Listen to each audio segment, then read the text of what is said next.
Novak, Michael Burt, Stacy Visser, here on behalf of Mr. Robinson. Good afternoon. Good afternoon to you, counsel. Mr. Robinson, good afternoon as well. All right. Before we turn to the defense's motion, the court would like to address four preliminary matters. First, in regards to the transcript from the December 11th hearing. Counsel, I would appreciate your input regarding the transcript from the December hearing. The transcript has been designated as private, and copies are available to the parties. Consistent with the court's prior handling of the October 24th transcript, the court intends to release a redacted version of that transcript, but I want to get your input before making a decision.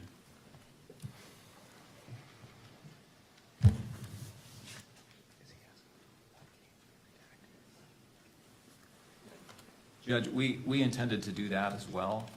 We haven't stipulated, we haven't come together to stipulate on a version of that transcript that should be redacted. We certainly can do that, and we're happy to do that. Thank you, Mr. McBride. We will meet and confer with Mr. McBride and his colleagues on that. All right. How much time is needed by the parties? 2 weeks. That's fine. A couple weeks. All right. A couple of weeks, and then we can address that. Next, I want to turn to address media coverage and place on the record the potential consequences of any willful violation of the court's December 23rd, 2025 standing decorum order. Under Utah Code Section 78B-6-310, if the court finds a person guilty of contempt, the court may impose a fine of up to $1,000, order incarceration in the county jail for up to 30 days, or both. Any alleged violation will be carefully evaluated, and the court will impose only those sanctions which are appropriate and proportional under the circumstances. The court will make specific findings on the record before imposing any sanction. In addition, the court may impose the following remedial measures if warranted.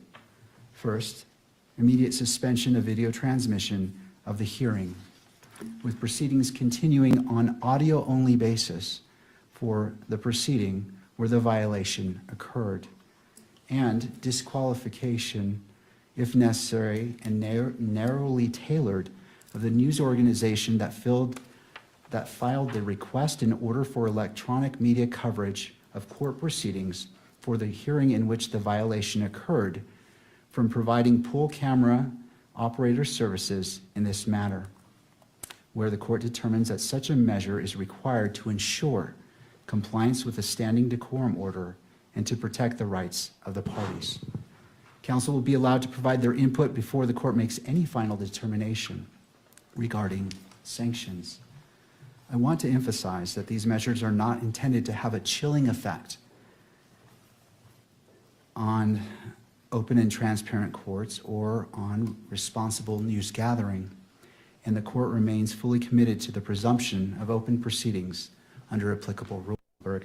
It's not my intention to cause you any embarrassment or discomfort. I simply want to ensure that the guidelines for today's proceedings are clear. Mr. Yulberg, during today's hearing, what is your primary role? To provide video coverage of the proceedings for the public. All right. Have you read the December 23rd, 2025 standing decorum order? Yes, sir. Do you understand the guidelines as they relate to your responsibilities today? I do. Do you need any additional time to review the December 23rd, 2025 standing decorum order, or any time to reposition the camera to ensure full compliance with those guidelines? Do I need more time? I'm sorry, was that the question? Do you need more time to review the decorum order? And I'll pause there because that was a compound question. Sorry about that. No, I've read it, I fully understand it, I'm good to go. All right, to the second part, do you need any additional time to reposition the camera to ensure full compliance with those guidelines? No, I think we're in a good position now. All right. Mr. Yulberg, do you anticipate any difficulties complying with the December 23rd, 2025 standing decorum order? I do not anticipate any problems. All right. And is there anything that the court can clarify to assist you? No, I think we're good to go, sir. All right, thank you, Mr. Yulberg. Thank you. Before I let you go, I'll turn to counsel based off the questions asked. Turn to you if you have any input or questions. Nothing from the state. Thank you. No, Your Honor. All right. All right. And the court, I appreciate your cooperation, and it's my hope that we all do our very best today together. Absolutely. Thank you. And finally, before we turn to the issue, the motion before the court, to the state, could you please provide a brief update on the status of discovery disclosure? Yes, Your Honor, I don't have the percentage of materials that we have that have been disclosed, but I think we're above 90% at this point. There still is discovery coming in, there are reports and so forth coming in from various entities. So I think we're moving expeditiously towards completing at least this initial batch of discovery. Of course, discovery will be ongoing probably for the duration of the proceeding, but we have provided nearly all of what we have to date. All right. And to defense, any input?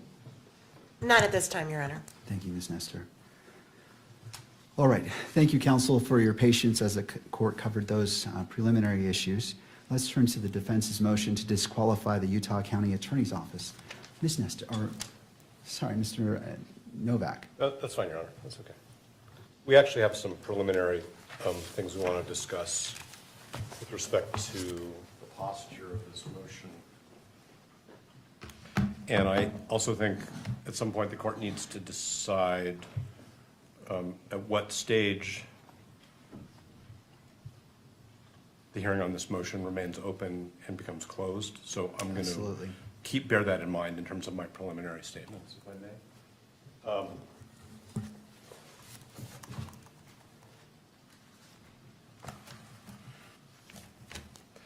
When we filed this motion to disqualify, and when I say we, I mean Mr. Robinson's counsel, we fully expected that what the Utah County attorneys would do is refer the motion to the Attorney General's office so that the Utah County attorneys are not in the position of representing their own interests as potentially conflicted attorneys in a potentially conflicted office, and representing the state's interest in the prosecution. We heard informally from the state's attorneys that they were preparing a response and when it would be provided. And then what we received, and again, I'm bearing in mind that we're in an open hearing at the moment, was a brief where I'm going to say the unsworn representations of two attorneys from that office are basically integrated into points and authorities. We don't have affidavits from Mr. Gray or from the other attorney. We have argument. We noted in our reply that we were surprised, that's in footnote 2 at page 4, that the Utah County attorneys were representing themselves in connection with a motion alleging that they have a conflict of interest and that the state was not being represented through the Attorney General's office. We did some further research on this, and you know, we have some case law that we can provide the court. I suspect that the court is very familiar with the fact, just from its own experience, that in appropriate circumstances, the Attorney General's office can either, one, represent the state in what was a county prosecution with respect to a disqualification motion so that the boundaries are clear, or if there's an ultimate finding or conclusion that there's a conflict of interest, take over the prosecution or assign it to another county. So we're very concerned that we're getting off on the wrong foot, if I can use that metaphor, because we have officers of the court who are both representing their own interests in continuing to be the prosecutors in this case and representing the state in a situation where there should be what I would call at least temporarily conflict counsel. I'm not sure that's the term the Attorney General uses, representing the state's interests. There's a Supreme Court decision which is called State v. Jimenez, Jimenez, which I can provide a citation for. There are subsequent cases, but it's pretty clear that this is the type of a case. I'm not saying that Jimenez compels that action, but it seems to me to strongly suggest that where there is a showing, I'm not sure what the threshold showing is. I don't want to say it's a prima facie showing or a reasonable concern, but where there's a showing that there very well may be a conflict of interest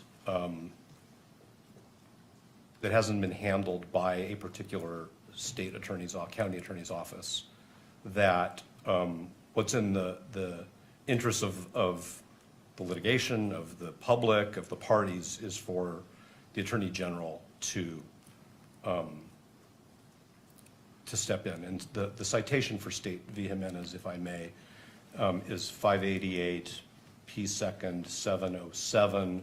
Of course, I can provide the court with the Utah citation as well.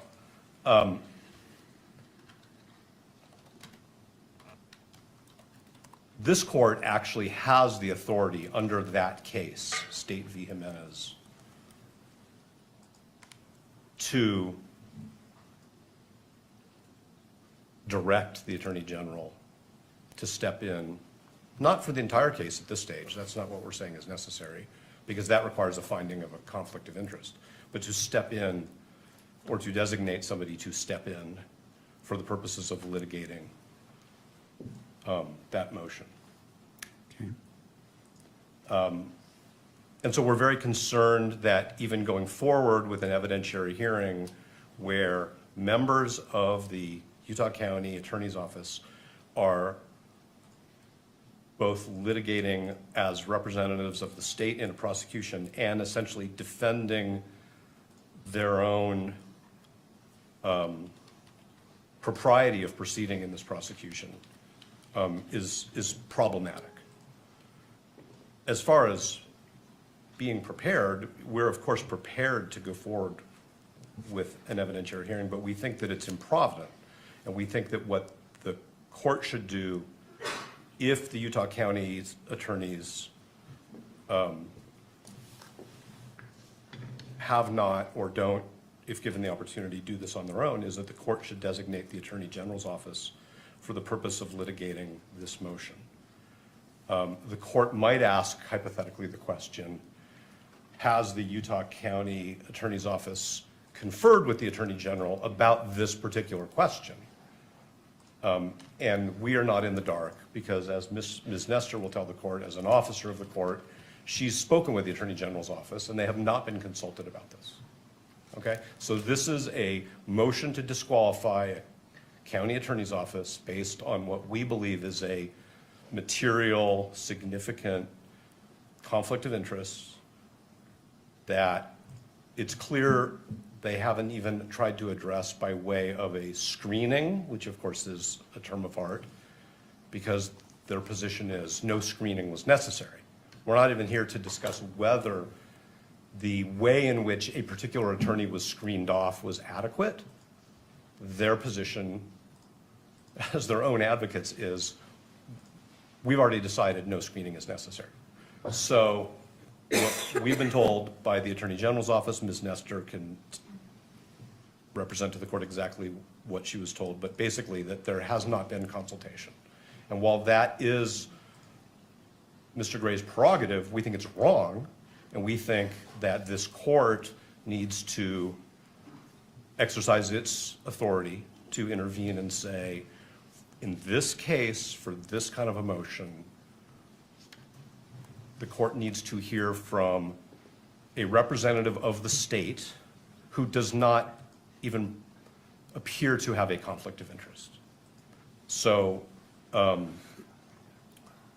That's our preliminary statement about these issues. And again, I hope I've avoided saying anything that should have been said in a closed hearing. I think I was pretty good about that. So that's where we are before we even get into the litigation of it. And I don't want to be formalistic, and I'm certainly not trying to be confrontational, but I think actually what we think the court should do is the court should strike the Utah County Attorney's response to our motion and direct the Attorney General to take up the responsibility for responding to our motion in whichever way clearly non-conflicted attorneys representing the state think they should, how it should be responded to. And if I've muddled, I always say this, Your Honor, if I've muddled anything or confused anything, please say so and I'll try to clarify. Thank you. I do have some questions for you as it relates to this. I wish to consider all the authority that you wish to cite to. I mean, obviously, you came into this hearing knowing that this is something you're going to present. And this court wants to be efficient with time, but thorough. Yes. And not jumping to conclusions. Can you give me all the authority that you wish for me to consider in considering your request today? Yes, and I think what we could also do, which maybe would be more helpful to the court, is that we could file a short brief on this particular issue. Because I will acknowledge that while we were surprised that the brief was filed by the same lawyers who are alleged to have this conflict of interest, it took us a little bit of time and we wanted to get that filed in time for today's hearing because the court had set the hearing. It took us a little bit of time to think through these issues. So there are Utah authorities, there are authorities from other jurisdictions, there are also ABA guidelines on the prosecutorial function, which we think strongly suggest that there should have been what I'll just call a referral to the Attorney General's office for this particular motion. I can stand here and I can give the court case names and numbers and sections from the ABA standards, but it was not our goal to, of course, put the court on the spot and require the court to, like, go back into chambers, think about it for, some pressured period of time and come back out and make a decision. So if it would benefit the court for us to file something, and I don't mean in a month, I mean very soon, so that the court has thoughtfully presented points and authorities, we're happy to do that. As far as I know, the only people who've traveled out of town for this hearing are Mr. Burt and myself. So I'm thinking about the convenience of witnesses and the court and counsel. It's important that we do this in a way where the court has the opportunity to make a thoughtful, reasoned decision, as Your Honor always says. So that would be our proposal, is that if the court is open to receiving authorities, that we recess this hearing for, whatever meets the court's schedule, whether it's a week or 2 weeks or a few days, and we can provide the court with something, and we'll come back. But we do think this is a serious issue, because I think the question of who litigates this issue on behalf of the state is in itself wrapped up in this conflict. And we want everybody to get this right. Thank you. Once. My question for you is, knowing this, why didn't you file a motion prior to today's hearing, knowing that the court would be in this position based off your request to prepare the court, prepare opposing parties, and to be efficient in our use of time? I'm trying to understand. I understand what you're saying, and I understand that things evolve, but I'm trying to understand why that wasn't filed in advance of the hearing to put the court on notice at the very minimum, and just to allow the court to do what the court does. I hear what the court's saying, and I think we can take responsibility for not sufficiently presenting the authorities that we think compel what I've just suggested should happen. We noted in our reply brief that the county attorney should not be representing themselves. And that's probably an inadequate message to the court, But we did file a motion to disqualify. And inherent in a motion to disqualify based on the conflict of interest, we anticipated would be that the state attorneys would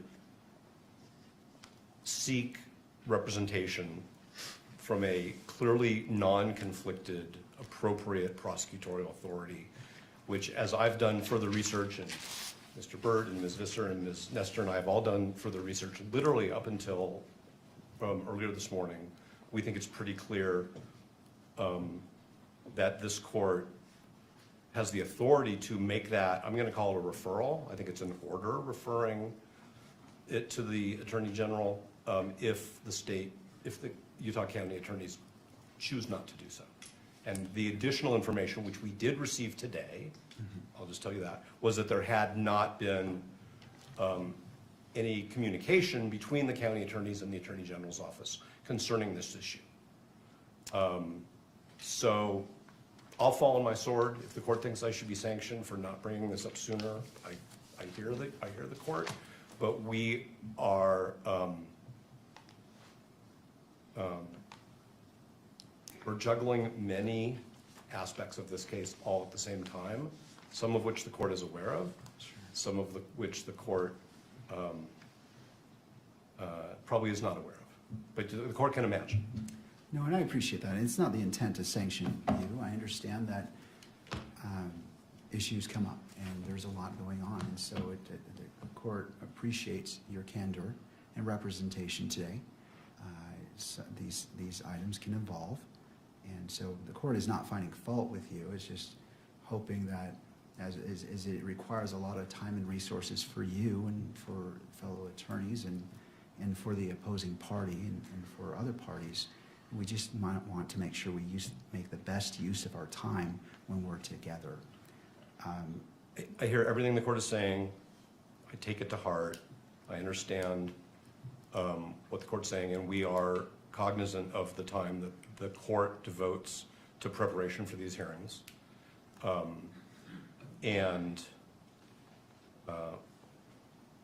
that's all I can really say. Sorry. And also for Mr. Robinson himself and the victim representative, Ms. Kirk as well. We just want to do our best, and I understand, and I'm not finding fault with you, sir, or your team. We've all been in court. We all know what happens, so I understand.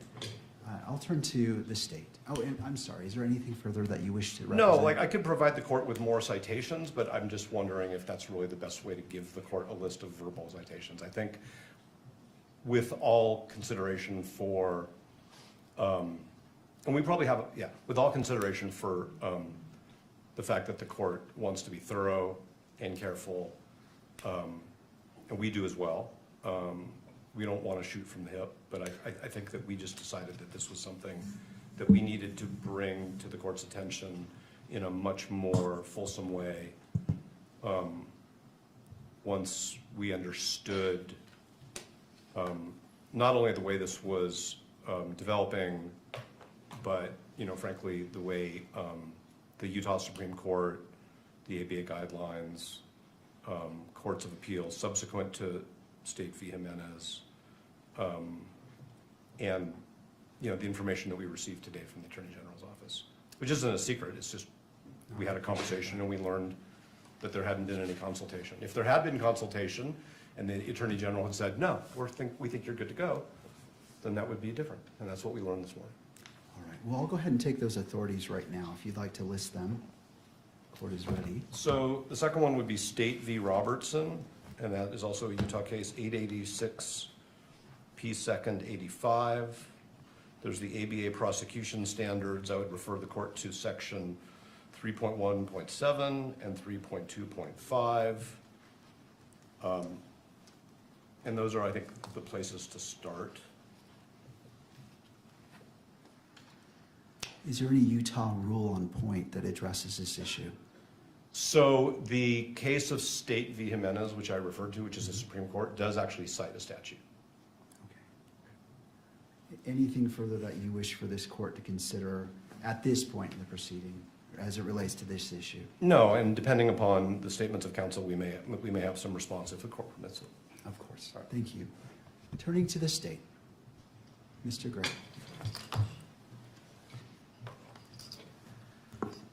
Your Honor, I'm not sure why this is coming before us today. If it was such a surprise to them more than a week ago, I don't know why they wouldn't at least notify the court.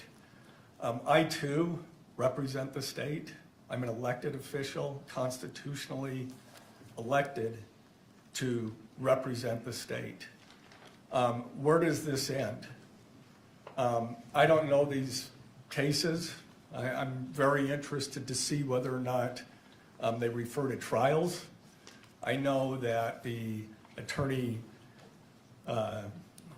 Utah Attorney General's office, they've done the same thing that we have in Rule 11 motions, where one counsel on the team examines their boss, in fact, on the matter. So I just think this is ambush and another stalling tactic to delay these proceedings. There's no reason that they could not have at least filed the motion and asked for time to brief it.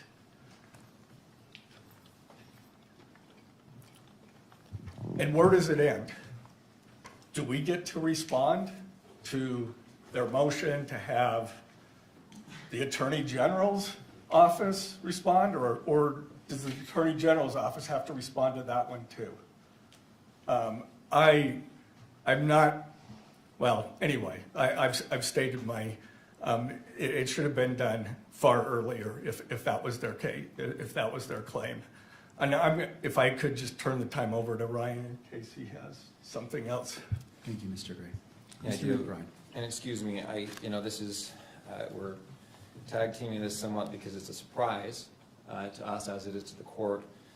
But in the 5 minutes I've had to read Robertson and Jimenez, which could have been provided to me before this hearing, it looks like those cases don't stand for conflict of interest cases. They're actually, does the Attorney General's office have authority to prosecute cases that occur within a prosecution district or county attorney's jurisdiction? And the answer is yes. It's not about taking conflicts from the few minutes I've had to read those cases. I do want to state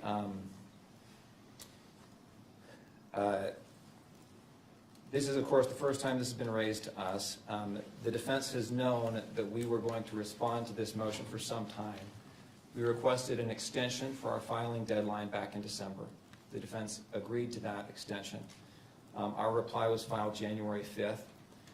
The defendant's reply was filed thereafter.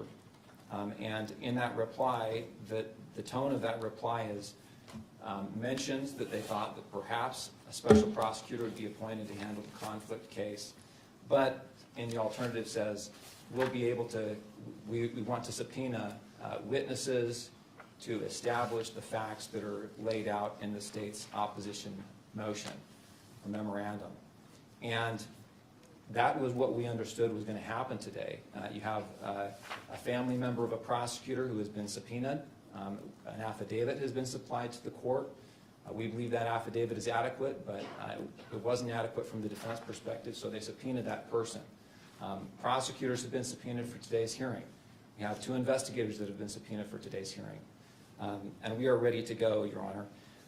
I think that the motion or the request that the defense has made assumes that a conflict does exist and that there's an inability of the party who has been accused of a conflict to defend themselves. And I just don't think that that's true. If there is a conflict, which is the question that this court is to decide, the case will be referred. Until that conflict has been established, the case is properly in the jurisdiction that has statutory authority over that offense. And until that conflict has been established, the Utah County Attorney's Office has this case and can defend its involvement in this case. I got just a moment to review my notes and see if there's other points we want to make on this. Of course.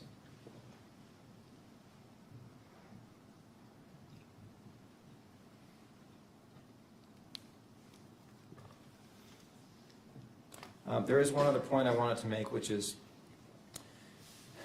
the idea that the case would be referred, that alleging a conflict would cause a special prosecutor to be appointed. That really assumes that there is a conflict. And until that conflict has been established, there is no duty for the case to be referred to another jurisdiction or another special prosecutor to handle. And it raises some of the issues that have been brought up in some of the case law regarding creating or alleging conflicts. There's a lot of case law that talks about how it can be a tactic to try and remove cases from one prosecutor's authority to find a more lenient prosecutor, find a more favorable prosecuting authority that's not going to seek, for example, in this case, the death penalty. And there's a lot of case law that talks about you can't call opposing counsel as a witness in a case unless they're absolutely necessary. And the reason is because it can be a forum shopping effort. And we're concerned with that same kind of motivation or tactic that could be used in this case or other cases like it.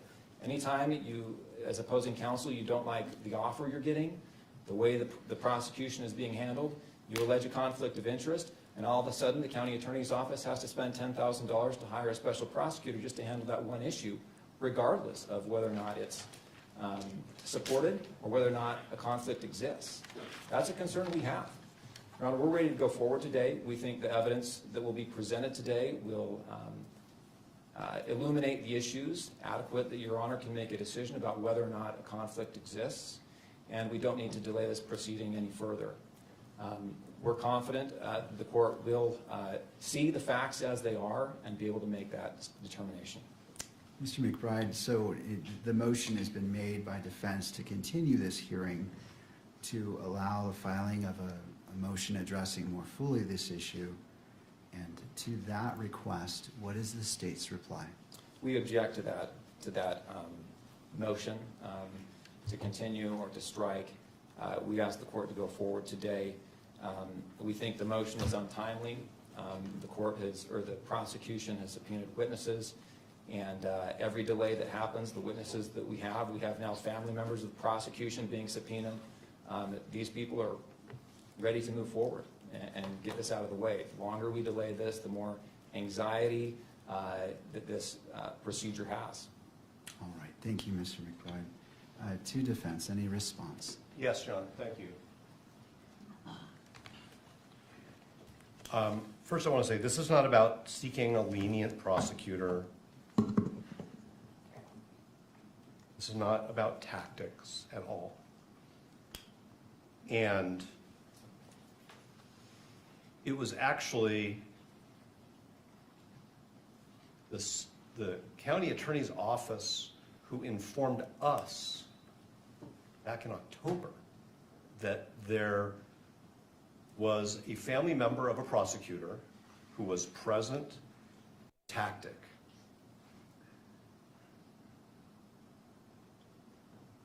The Utah County Attorney's Office informed us in late October that we needed to know about this, and we informed them, fine, that's your position, it's not a conflict of interest. We think it is, and we intend to litigate it. So it's not a tactic, it's not something that we've made up out of whole cloth because, like I said, we found a needle in a haystack. It's something that they properly brought to our attention, but we firmly believe that the law supports the conclusion that that particular prosecutor should have been screened off. There's good case law on screening, which we did fully cite in our briefs in a timely way, and there was no effort to screen off that prosecutor, and that has now created a problem for the whole office. That is not made up out of whole cloth, and like I said, it's not about tactics or lenience or delay. This isn't delaying anything, at least on our part. The other thing that I want to point out is to say that until this court decides there's a conflict of interest, somebody else shouldn't be handling this issue is circular. Because by that point in time, the court would have already allowed the conflicted attorneys to represent the state in a hearing on their potential conflict. So I actually think the way you avoid that circular argument and the sort of harm that arises if the court were to find that there is a conflict, is to at least temporarily have the Attorney General's office handle this. Yes, Mr. Gray is an elected official, but that doesn't mean that his office doesn't have a conflict of interest. Conflict of interests arise. A judicial officer decides to become a prosecutor. A prosecutor decides to become a judicial officer. That's actually where most of the case law comes from, as Your Honor knows. A defense attorney changes careers and becomes a prosecutor. There has to be a screening. The case law is very clear that the screening has to be adequate.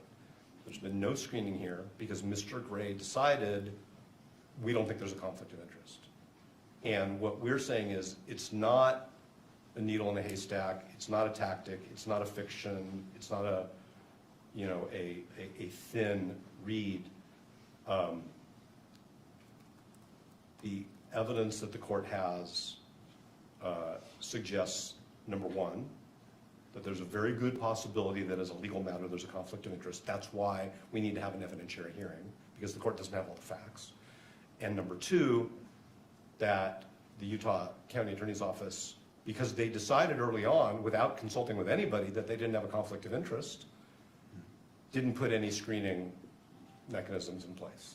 And so I understand that they want to defend the decisions that they've made, but the question is, shouldn't the state be represented by somebody else in the course of this court resolving whether those decisions were right? Because to quote the law and to quote the ethics, the Utah County Attorney's Office is now serving two masters. I don't like that word, but that's the word in the doctrine.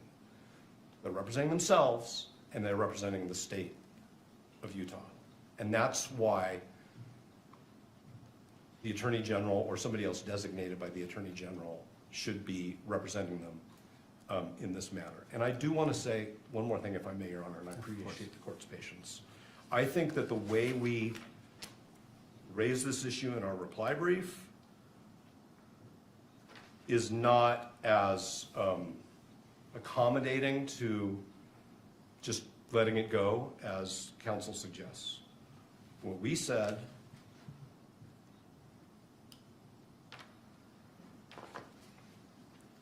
is we asked the question is whether it is even appropriate for the UCAO to litigate this issue on its own behalf. While the UCAO may have provided this court with the information that it has deemed relevant to this issue, the scope of the disclosures and litigation of this motion should have been assigned to another state agency, such as the Attorney General. We didn't suggest that this court should appoint a special prosecutor for all purposes, or that the filing of this motion means that the Utah County Attorney's Office is automatically disqualified from the litigation. That's the point of the motion, is whether they had a conflict of interest, and if they did, whether they handled it. And it's our position, correctly, and it's our position that the answer is yes and no. So I understand there are witnesses here, people are ready to go. We think that the court should either accept briefing or agree with us that the referral is appropriate. And I want to cite, if I may, the citation by the Supreme Court in Jimenez. So this is 588 P. 2nd. It's 707, but this is at 708. This is the statute quoted by the Supreme Court. If at any time, after investigation by and a finding and a recommendation from the district judge involved, that the county attorney in any county is unable to satisfactorily and adequately perform his duties in prosecuting a criminal case without additional legal assistance, the Attorney General shall provide such assistance. That's very broad. What that means in this case is it's inappropriate for the Utah County Attorney's Office to represent itself when it is also representing the state. And that for this motion, this court has the discretion, we would say, respectfully the obligation to designate the Attorney General to represent the state, the people of the state of Utah, in this motion. And depending upon how the court rules on the motion, then we have to see what happens next. So is it your position that the court has discretion to make that decision? I think that the court has the discretion to say to the Utah County attorneys, you shouldn't be representing yourself in this case at this stage as to this motion only. Continue to do what you do while this motion is pending, and we will resolve this motion. I am not suggesting that they should stop the work that Mr. McBride talked about preparing discovery, having their agents interview witnesses. We want to get this motion resolved in a timely way. It is not a stalling tactic. But I'm not saying, let me be very careful because I don't want to misinterpret the court's question. I'm not saying that whatever this court decides is the right decision because the court has discretion. We believe that the law requires that the county attorney's office be represented by somebody else for this motion. What I'm saying is the legislature gave the court the authority to compel that when the state attorney and the attorney general haven't done anything about that yet. I'm not saying that the court, I mean, I don't know what the standard of review on appeal would be, so I'm not just saying it's an abuse of discretion standard. What I'm saying is the legislature gave this court the authority to direct, refer to the attorney general representation in a criminal case where there's a showing of a potential conflict of interest. And I've been a criminal litigator, although on this side for a long time, so I understand what counsel's talking about is sometimes defendants come up with questionable grounds and move to disqualify. And I don't think that that's a finding that the court can make in this case. It was actually, as I said before, the Utah County attorneys who were concerned about this enough that they brought it to our attention. We have profound disagreements about the significance of the conflict and the way it was handled.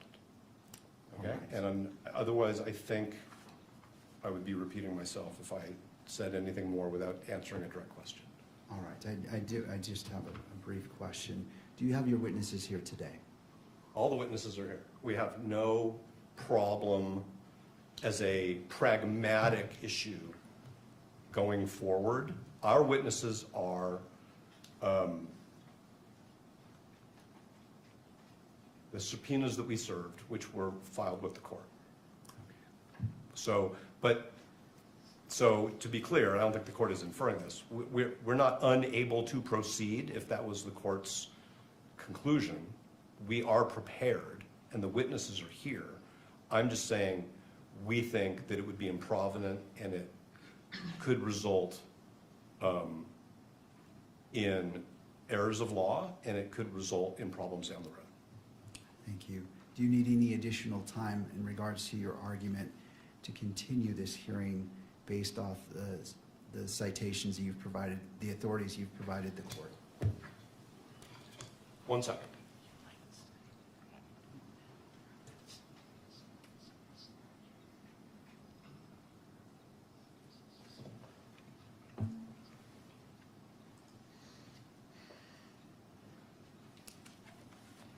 No, thank you. All right, thank you. What this court intends to do is, this is an important issue, and I realize the totality of what's been presented. And my question in regards to your witnesses it was informatory. I just wanted to see if depending on what the court rules, if the parties, I don't want to disadvantage either party in that. So this is an important issue, and this court wishes to take a brief recess. I want to look at what's been provided and make see where the court needs to go. I want to inform myself, take a moment to look at it, and as opposed to just making a snap decision and taking into consideration all parties and the constitutional rights of all parties as well. With that, we will be in a brief recess. I always hesitate to give the time because We'll be sometimes here. I appreciate you being here. Court is in a brief recess. Thank you. Brought up are important, and time to examine what has been presented and make a decision on how we move forward today. And the defendant's, or defense's argument, and the defense relying upon Jimenez and Robertson cases, if there is a showing of conflict of interest under Rule 1.7, then the court should exercise its discretion and require the Utah Attorney General's office to stand in for the Utah County Attorney's office. Mr. Novak conceded that there has to be a very good possibility of a conflict or showing of a conflict. No authority was given to the standard of proof necessary to satisfy that showing. This court wishes to address the issues, or the issue of the showing of conflict of interest under Rule 1.7. And with regards to the first question, whether the prosecutor has a conflict of interest under Rule 1.7, the defendant asserts the following facts, and I'm drawing from the motion itself and reading from it. One of the prosecutors on the case has a family member who, along with approximately 3,000 others, attending Turning Point USA at UVU on the day Charlie Kirk was shot and killed. The family member texted the prosecutor almost contemporaneously. I can't speak today. Contemporaneously. I'll pretend I said that word right. With the event, and shared that they had heard the gunshot and that they had run with the crowd, and other observations, feelings, and reactions. Thereafter, the prosecutor went to UVU and investigated how far away his family member was to the shooting. The family member had left a backpack when they fled. The prosecutor determined that the family member was approximately 85 feet away from Charlie Kirk when he was shot. In my view, those are the alleged facts that the court must consider to answer the first question. Does the prosecutor, by virtue of his relationship with a family member who witnessed the shooting, have a conflict of interest under Rule 1.7? And turning to that, just looking at my notes, I appreciate your patience. And so turning to defense. If I accept the facts as you have alleged in your motion as true, is there any reason to call witnesses to answer the first question before the court? And before you answer that, I understand that there are other relevant facts that pertain to the effect of the alleged conflict. Those facts would include whether the prosecutor was properly screened from the case, what conversations he had with other prosecutors, and whether the family member's experience impacted the state's decision to seek the death penalty. It is the defense position, as I understand it, that those facts may need to be explored through witness testimony. But if we're just talking about the first question, whether the prosecutor has a conflict of interest under Rule 1.7, is there a need to call witnesses?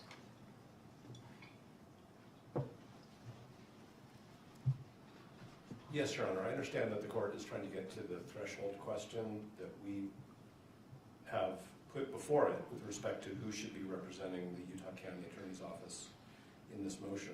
But the answer to the court's question is yes, because it's not just the mere transactional event that this, that the offspring witnessed the shooting. It is the evidentiary development will get at, and again, we were only provided with an affidavit, which was very, if I may, narrowly drawn, at communications that happened after that between that offspring and their parent, between that offspring and other family members that may have been communicated to the parent, communications between the parent and other people in the office, the impact. Okay, so now I'm going to just say, if I had found out that my child was at an incident where somebody was shot and killed, I would have an incredibly strong emotional reaction, even if they were safe. Okay, so give me a second, okay? There was a horrible shooting incident at Brown University a few weeks ago. And I have a child who lives within 20 miles of there, who was in Providence that day. And everybody in our family was really freaked out until we knew that they were safe.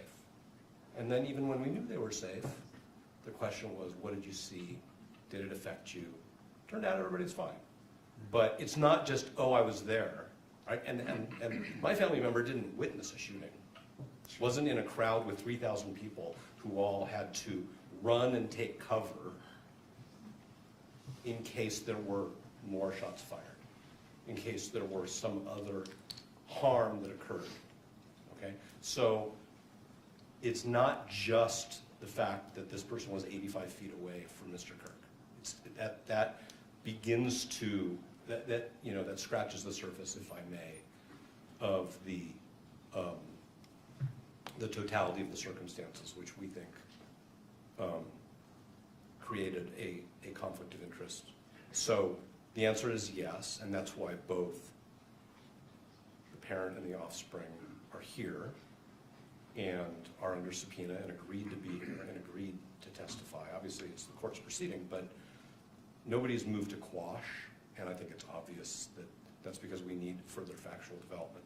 And our reply brief, if it did anything, it communicated to the court the case law, which shows that this is a fact-intensive inquiry and that affidavits are required. And here we don't have affidavits from the parent or from Mr. Gray. We have argument in a brief. But we also believe that testimony from the offspring is necessary, and they're here, and they agreed to be here. And they agreed that Ms. Visser could sign an acknowledgement of service of a subpoena. So the very, very long answer to the court's question is yes, definitely. We need to have an evidentiary hearing. But isn't the defense required to make the threshold showing from the facts that you're asserting? Isn't that where we begin? Not necessarily the state's response, but don't you have a responsibility to show that you've made a threshold showing of what you're asserting would rise to what you're asserting in your motion? So the state, so the Utah County attorneys informed us that this offspring was present in a crowd, was caught up in the ensuing chaos, heard a shot fired, had to leave their belongings behind, witnessed the trauma of other people. We can't really get beyond that without fact development. And if what the court is saying, hypothetically, is I want you to go sit down and interview people, that's one thing. But if the court's saying that we somehow should have more information than the county has given us, we can't do that without evidentiary development. Okay? We have questions about whether there were more non-recorded communications that we haven't been told about. I think we have a good faith, and the court could imagine that a family would talk about such an incident, and it wouldn't just be the text messages that the court has in the exhibit. And I don't purport to say anybody should run their family the way my family operates. I'm just talking about what I think would be natural, which is families talk about these things because we want to take care of our kids, and we want to make sure they're okay. And then we need to make sure that our responsibilities to the public and to justice aren't impacted by our personal experiences. And I think that we can only get at that, Your Honor, through evidentiary development. All right. And that's why, and I think that the state would agree with that, because that's why they provided the court with some affidavits and some fact in the course of argument. So I think that it needs to be fully developed through the very limited number of witnesses that are present. I understand. Let me turn to the state. What's the state's position? So I want to make sure I'm understanding your question. The question is, there's two layers here, right? The first layer is, when an alleged conflict arises, does in this case, the county attorney's office have to conflict the handling of that allegation to another, special prosecutor, attorney general's office, right? Your question is, doesn't the defense have to make an initial showing before that first conflict or occurs that requires that delegation? Yes. Okay, my answer is yes. I mean, otherwise we have to have a hearing to determine if another entity has to handle the substantive issue, and then you have to have another hearing to determine if there actually is a conflict. I think there has to be at first a showing that there is, a basis for a conflict. Otherwise, someone can come in and say, I think there's a conflict without any evidence whatsoever, or not evidence that's credible. I think, and for that reason, I think the court should be able to make this threshold showing based on the affidavit, right? The affidavit and the facts that have been proffered. I think there's enough there for you to say, yes, the county attorney's office can handle this motion on its own, or no, this motion needs to go to the attorney general's office, whoever else, to handle the substantive issue of whether or not there's a conflict. I mean, I want to be clear. I'm not to determine whether or not the issue of whether or not there's a conflict should be conflicted. Okay. I think there may have been a little bit of confusion there, and I'll take responsibility for the question.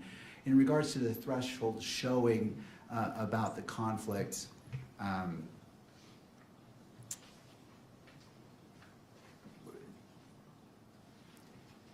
so the threshold showing of a conflict of interest under Rule 1.7. So the AG's it seems to follow after in time to see if there's a conflict initially. So in regards to establishing that, defense, and I don't wish to speak for you, but my understanding is you wish to call witnesses to put that evidence on. Then I misunderstood the court's question. I don't think we need to take testimony in order for this court to make a finding on under 1.7 that conflict-free counsel should represent the state in this motion. I am not suggesting, and I didn't mean to, that there should be 2 hearings.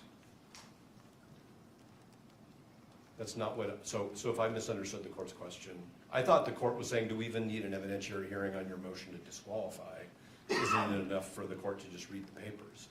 But that was not, was that your question? Well, and I'll take full responsibility on my question. That was really the push on it, because my understanding is that determination needs to be made based off what you told us in the beginning, that a showing of a conflict of interest, there has to be a very good possibility of a conflict, or showing of a conflict is the very first step before we go down the further road of addressing the AG's office. And so I was alluding to, based off that, does that require an evidentiary hearing from your perspective?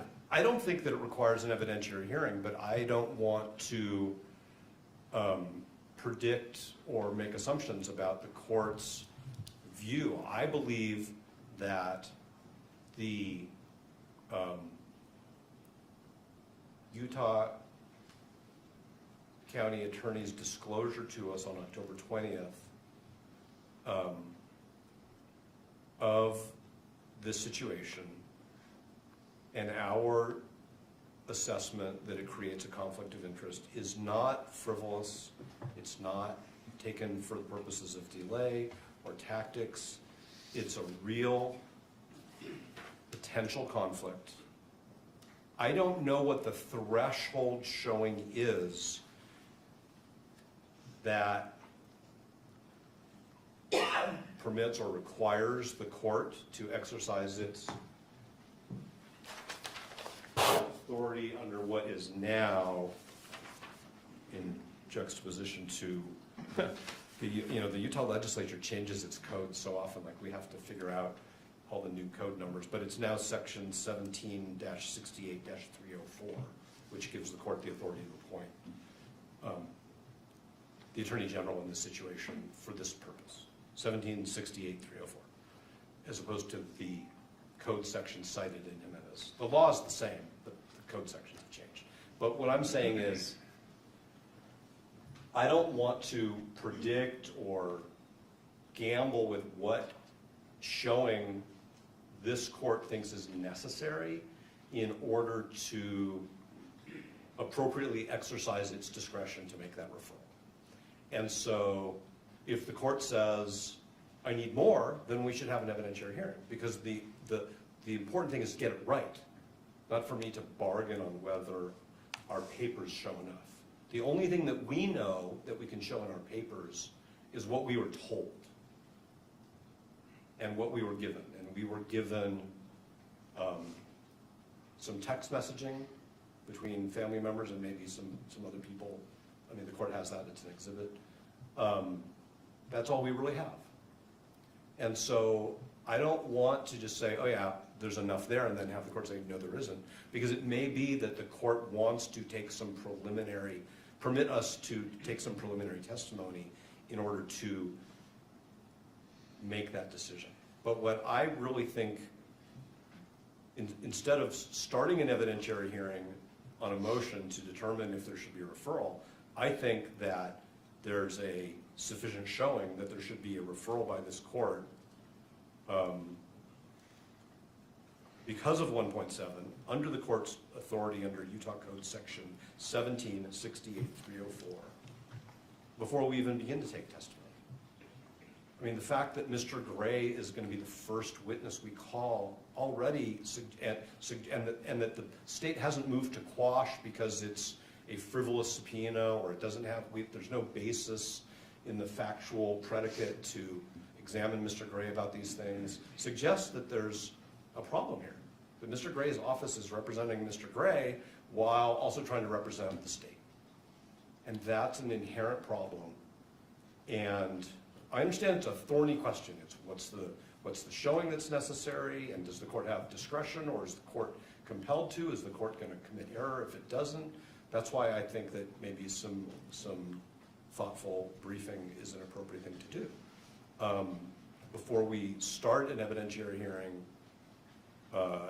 and then realize that we got off on the wrong foot, because there should be somebody else seated at counsel table when two members of the state's attorney's office, who are members of the prosecution team, are two of the 4 or 5 witnesses in this hearing. So I'm not trying to dance around the court's question. What I'm really saying is, I don't know that we can be stuck with only being able to give a court a showing based on the evidence we've been given, when all we've been given is a memo that says, this person was there, we don't think it's a problem, they were 85 feet away when Mr. Kirk was killed. And so, and I appreciate what you're saying, counsel, but what I'm trying to determine is, in your regard, in your understanding, I want to address this, the sufficiency of the showing. Is it your request for an evidentiary hearing for you to present to the court enough evidence for the court to make that determination, or something else?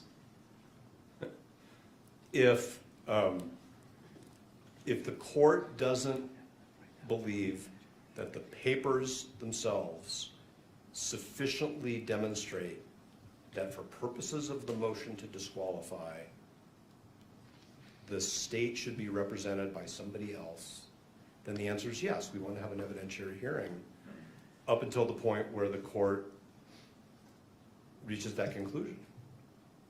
Because that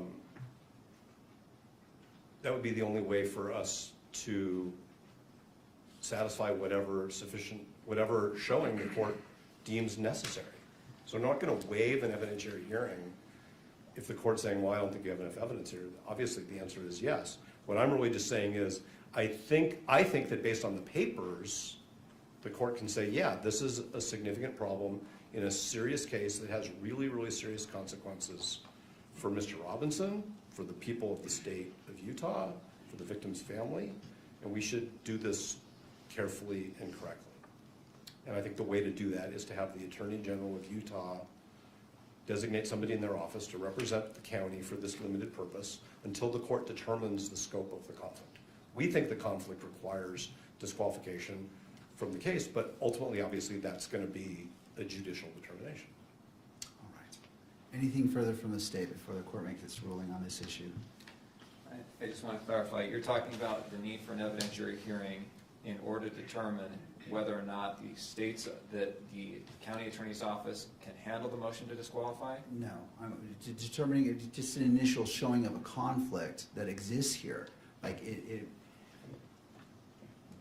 Well, for what purpose? To disqualify the office, or to have the Attorney General's office step in and handle the disqualification motion? to disqualify the office.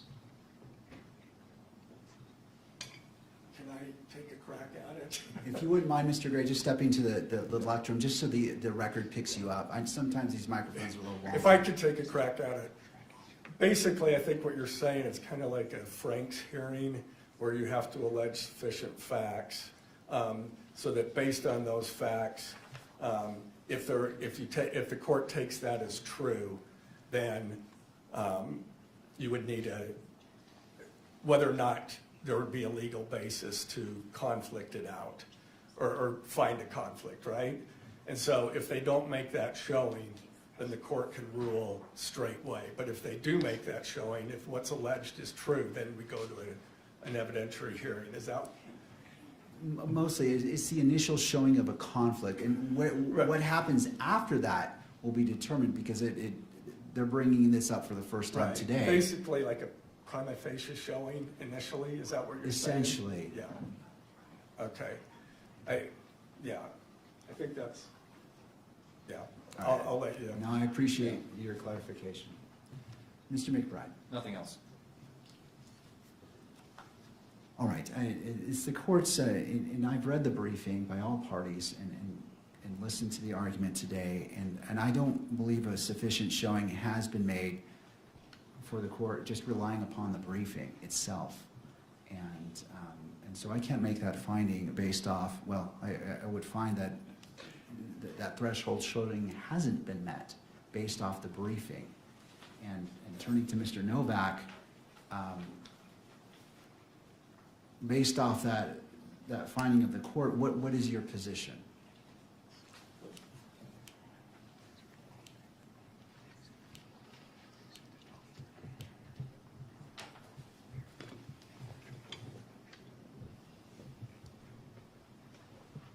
Our view is that if the court has concluded that the briefing does not yet rise to the level of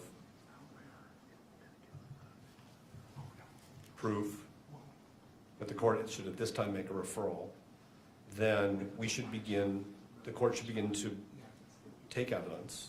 And there may be a moment where the court says, okay, I've heard enough, now I'm ready to make a referral, and we're gonna stop and pause and wait for the Attorney General to engage, and then we'll have to see where that goes, but it may be that we have to finish the evidentiary hearing. But, and I think all of us can attempt to prioritize the portions of our examination so that the court can make that finding as early as possible. I'm just trying to avoid doing the hearing twice. I understand. Because right now, it's our view, the state is not being represented by the attorneys who should be representing it. And so if the state's going to come in later and say, well, we want to redo the evidentiary hearing because the state wasn't represented by the right parties, I mean, or by the right lawyers, that's something that we would want to avoid. We want to do this once out of a courtesy to the court and to a couple of the witnesses. No, I appreciate that. And can this be accomplished by proffer? I don't know what the witnesses are going to say because they've only given us very limited information. The state elected to give us information in their briefing, some of which is, like I said a few times now, is not sworn by affidavit or declaration. It's in the nature of argument. I mean, there are portions of Mr. Gray's brief, he signed it, where he makes many, many assertions of fact in the course of arguing the legal issues. And none of that is sworn. And I mean, I'm sure that And I think, so I don't think there can be a proffer, because I don't know what the proffer is. I know that I have a lot of questions about things that that the court was not told about in the briefing and the affidavits. So the answer respectfully is no, it can't be done by proffer. All right. And which witnesses are you intending to call today? And I understand you're saying you wish to just put on enough and focus on the key issues, but just if I were to grant, I'm just trying to understand the scope. Well, I think Mr. Gray is the first witness. The second Your witness. Honor, if we may approach. Yes. Parties to the bench, please. Okay.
Thank you, counsel. In regards to the question of what witnesses do you anticipate calling? Mr. Gray, I'm going to get his title wrong, but Mr. Christensen is an investigator with the county attorney's office. The prosecutor, who we believe is conflicted off, and their offspring. Okay. All right. Any input from the state at this point? No. All right. I'm assuming the next portion that we need to address is your motion in regards to the hearing itself, the evidentiary hearing, whether it's closed or open. Correct? Is the court looking over my shoulder at No, I'm media looking at, counsel? no, at you. Okay. Sorry, there is someone behind you, but I was trying to look at you. That monitor's in the way, but I appreciate the clarification. When the county attorneys have informed us of this factual issue, and we told them that we thought that there was a disqualifying conflict, we had an agreement that we would file our motion privately, I think is the correct term, Sure. so that certain identities were protected. And that was at the request, and we've continued to accommodate that, and we have no problem with that. So we are not pushing for this hearing to be closed, but we totally understand why it's appropriate to do so. And it is, and Mr. McBride has verbalized this very well in conversations and in council, the record is going to be very, very muddy if we can't have examinations that use names and identities. It's just going to be super, say, we view as an appropriate deference to the requests of the county attorneys. All right. To the state. Given the extreme publicity and the issues that surround this case, we would ask that this portion of the hearing be closed. We've had communications with counsel for the media. We believe that they agree to that after taking a balancing test of the public's right to know and the right to an open proceeding and the privacy interests at issue. All right. One of my concerns that I have, and is there any other parties weighing in? I think there may be, Your Honor, both by Your Honor. WebEx and here in person. All right. Well, Your Honor, this is Jeff Hunt.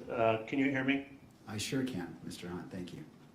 Your Honor, thank you for the accommodation and courtesy to allow us to appear remotely. With me is my colleague, David Ryman. We represent the Deseret News, KSL, KUTV, and other news media. We would like to speak briefly to the closure issue, if that's okay.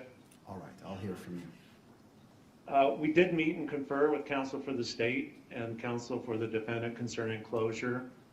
And counsel has explained that they believe it would be impossible to conduct this hearing or even portions of it in open court without causing prejudice to the privacy and personal safety interests of the family member witness involved. They've told us they believe it would not be feasible or practicable to approach this on a witness-by-witness basis or an issue-by-issue basis because they believe the names of the prosecutor and the family member would be used throughout the examination of witnesses. So we have no reason to doubt the statements and representations of counsel, and in reliance on those would not be objecting to closure of the evidentiary hearing on the disqualification and the referral issues unless the court has a different view and believes that we could parse this on a witness-by-witness or an issue-by-issue basis. That said, Your Honor, we understand that counsel for the state and the defendant have agreed to review a transcript of any evidentiary hearing and make limited and appropriate redactions so that a public version of the transcript could be released. And with that, there are just a couple other brief points I'd like to make. First, we think that this should be the rare exception to conducting these proceedings in open court. There's a strong constitutional presumption of open and public court proceedings, and of course, enormous public interest in this particular case. That openness and transparency is an institutional value that serves this court, the participants, and the public well. The facts and circumstances of this particular motion, given the fact that it concerns a family relationship of the prosecutor, makes it a very extraordinary and unique situation that we feel, given the representations made, can justify the closure. Although we do believe in most cases, just the fact that a motion implicates a witness will not be grounds for closure. Second, we just wanted to get on the record that we believe that release of a transcript is not an adequate substitute for the ability of the public and the press to attend and view the proceedings themselves. For this particular evidentiary hearing, that may be the only practical mechanism for the public to obtain some information about the case. But again, we would expect this would be the exception and not become a regular practice. And finally, Your Honor, it's our position that any oral argument on the disqualification motion or the referral motion should be conducted in a public hearing. As this hearing itself has shown, a lot can be done and argued without disclosing the names of family members or the witness at issue and jeopardizing those interests. Counsel can refrain from identifying the prosecutor or family member to protect the asserted privacy interests. And we have experienced counsel. They could be mindful of that issue during oral argument, and it's not unduly burdensome for them to take those steps, and any burden would be greatly outweighed by the public interest in learning more about the motion and having at least an open argument. So we do believe that the argument, and I understand the argument will be made at a later date, not today, but that should be done in open court. That's all I have, Your Honor. Thank you, Mr. Hunt.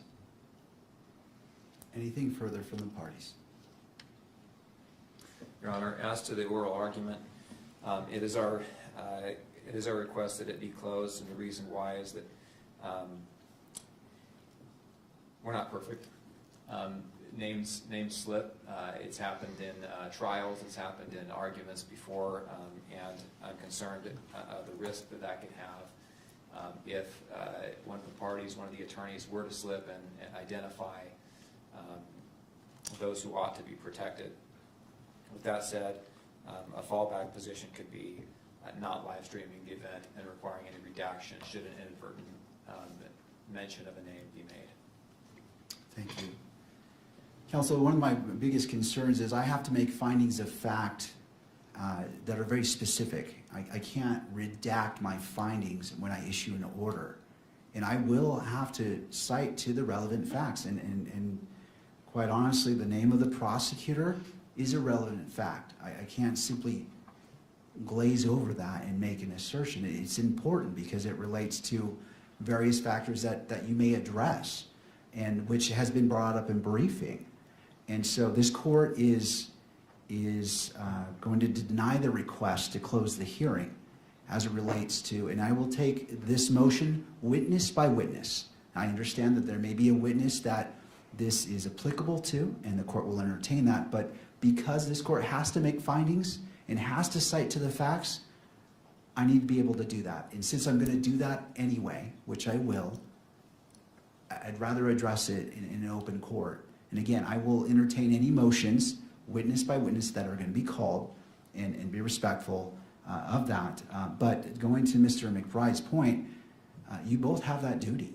It's in regards to how you present, and if you're talking about a name that needs to be protected, that's on you, on how you speak. I can't.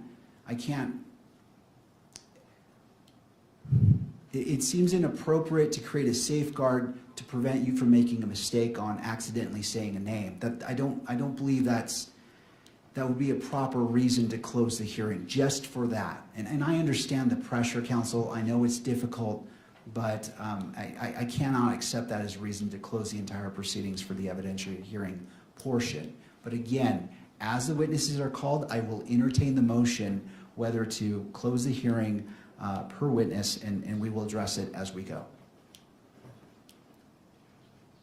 Mr. Novak. Yes, Your Honor. With that, how would we like to proceed? Well, first, is there any clarification needed on this court's ruling as we're proceeding into the evidentiary hearing? I just want to clarify. Are you going to entertain motions to close at the outset of every witness? Is that what I understand? If the motion is made, yes. Okay, thank you. May we have a moment? Yes.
Oh, looks like I'm off.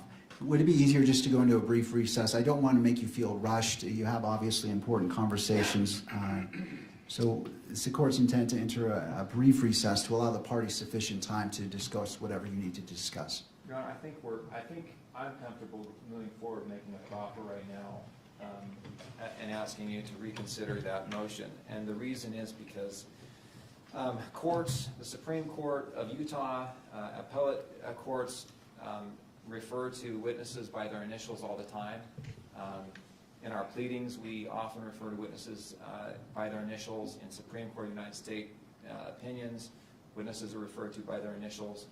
And that's because there's a privacy interest. In this case, I don't think a privacy interest could be greater. This case has polarized the nation in many ways. And there have been death threats made against other witnesses. There have been death threats made. My understanding is there's been threats against counsel. Our office has received threats.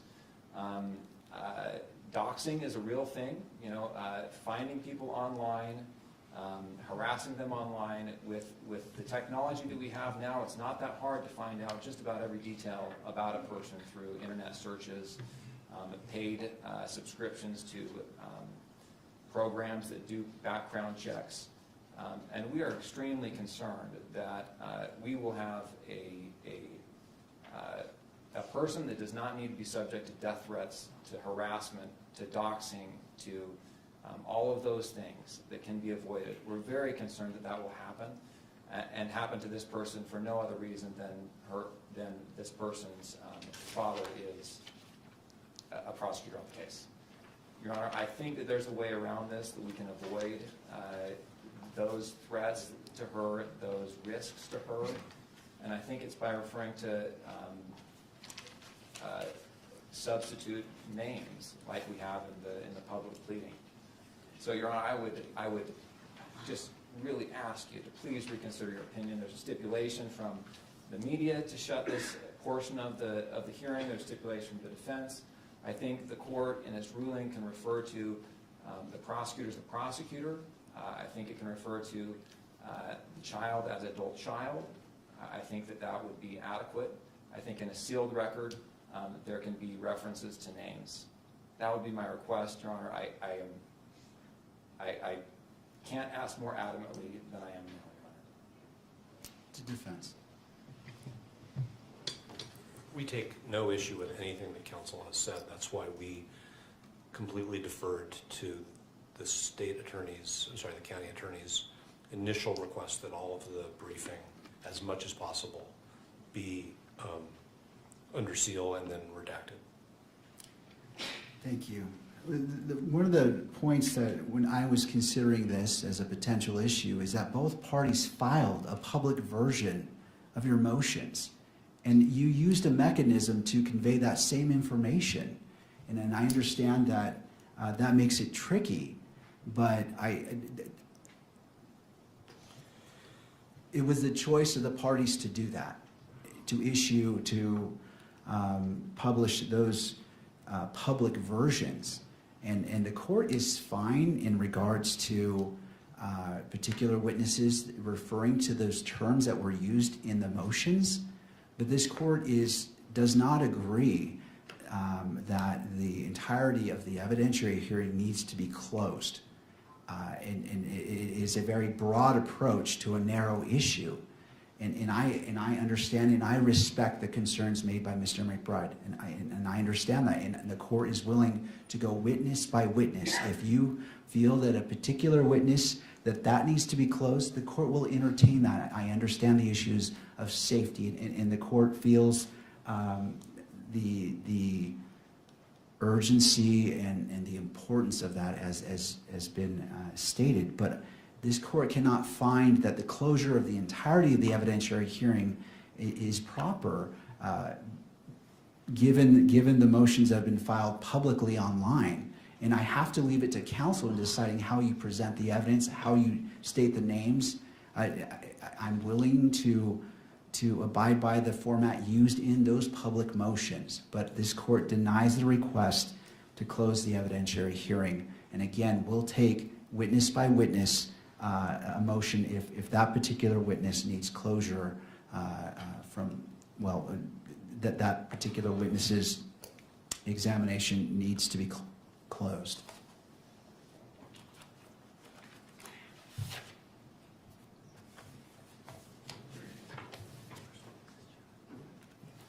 If the court's ready to begin the evidentiary hearing, we would call Jeffrey S. Gray as the first witness. All right. Or if the court wants to take a little break, we can do that too. The courts can move forward. If parties need a break, I'm happy to give a break. I know we're switching gears here. Yeah, go ahead. In fact, let's go ahead and take a brief break. We need to relocate our court reporter, so this is a natural spot to take a break. Can we have 1 moment of sidebar? Absolutely.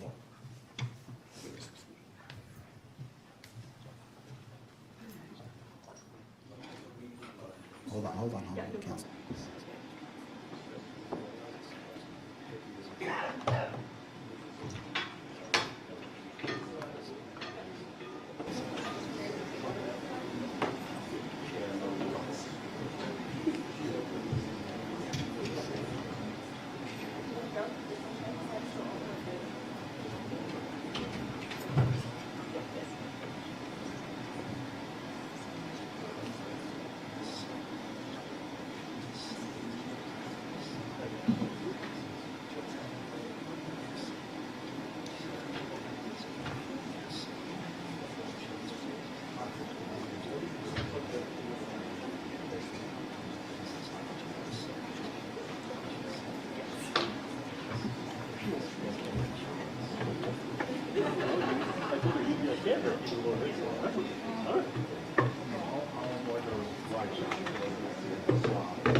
All right, court is back in session. Counsel? I believe the exclusionary rule is being invoked. Yes, Your Honor, we'd ask the court to exclude all witnesses during the testimony of other witnesses. All right, and to the state, any input? We agree. Okay. And at this time, would it be convenient to just take a brief recess? Yes, please. All right, it's 3:20. How about we come back at 3:30 and resume on the record? Sounds good. All right, court is in recess. Afternoon. I understand there may be an issue. There is, Your Honor, Michael Burt for Mr. Robinson.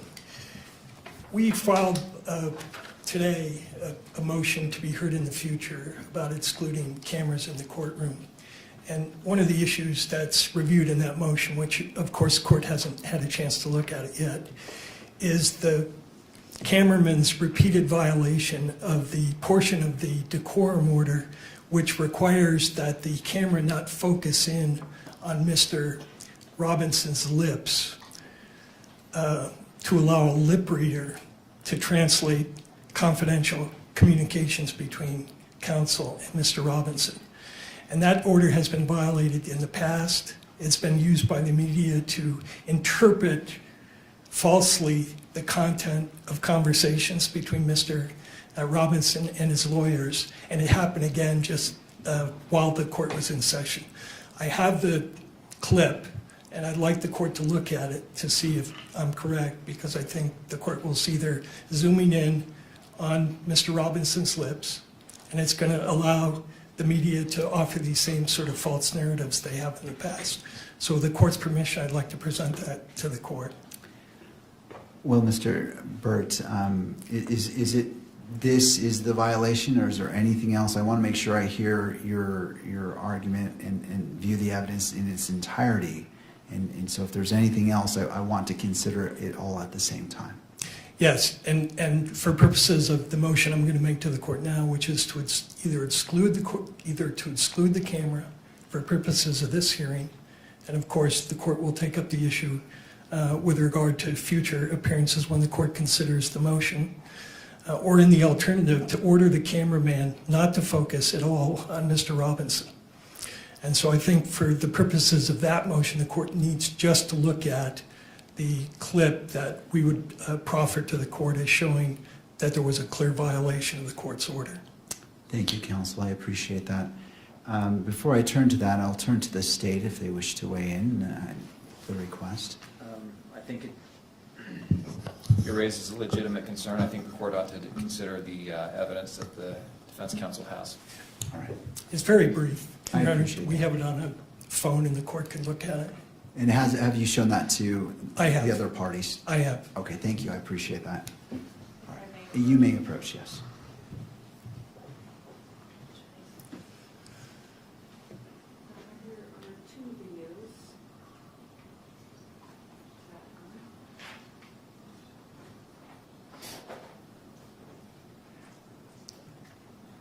What is the length of the first video? 9 seconds. And do you want the benefit of the record to articulate what this first clip shows? You know, I think the clip shows that the camera is zooming in the first clip on Mr. Robinson's lips as he is trying to communicate with me sitting next to him.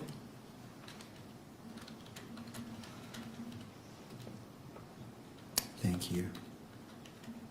If I may reapproach with the second video here. Yes. This one is 5 seconds.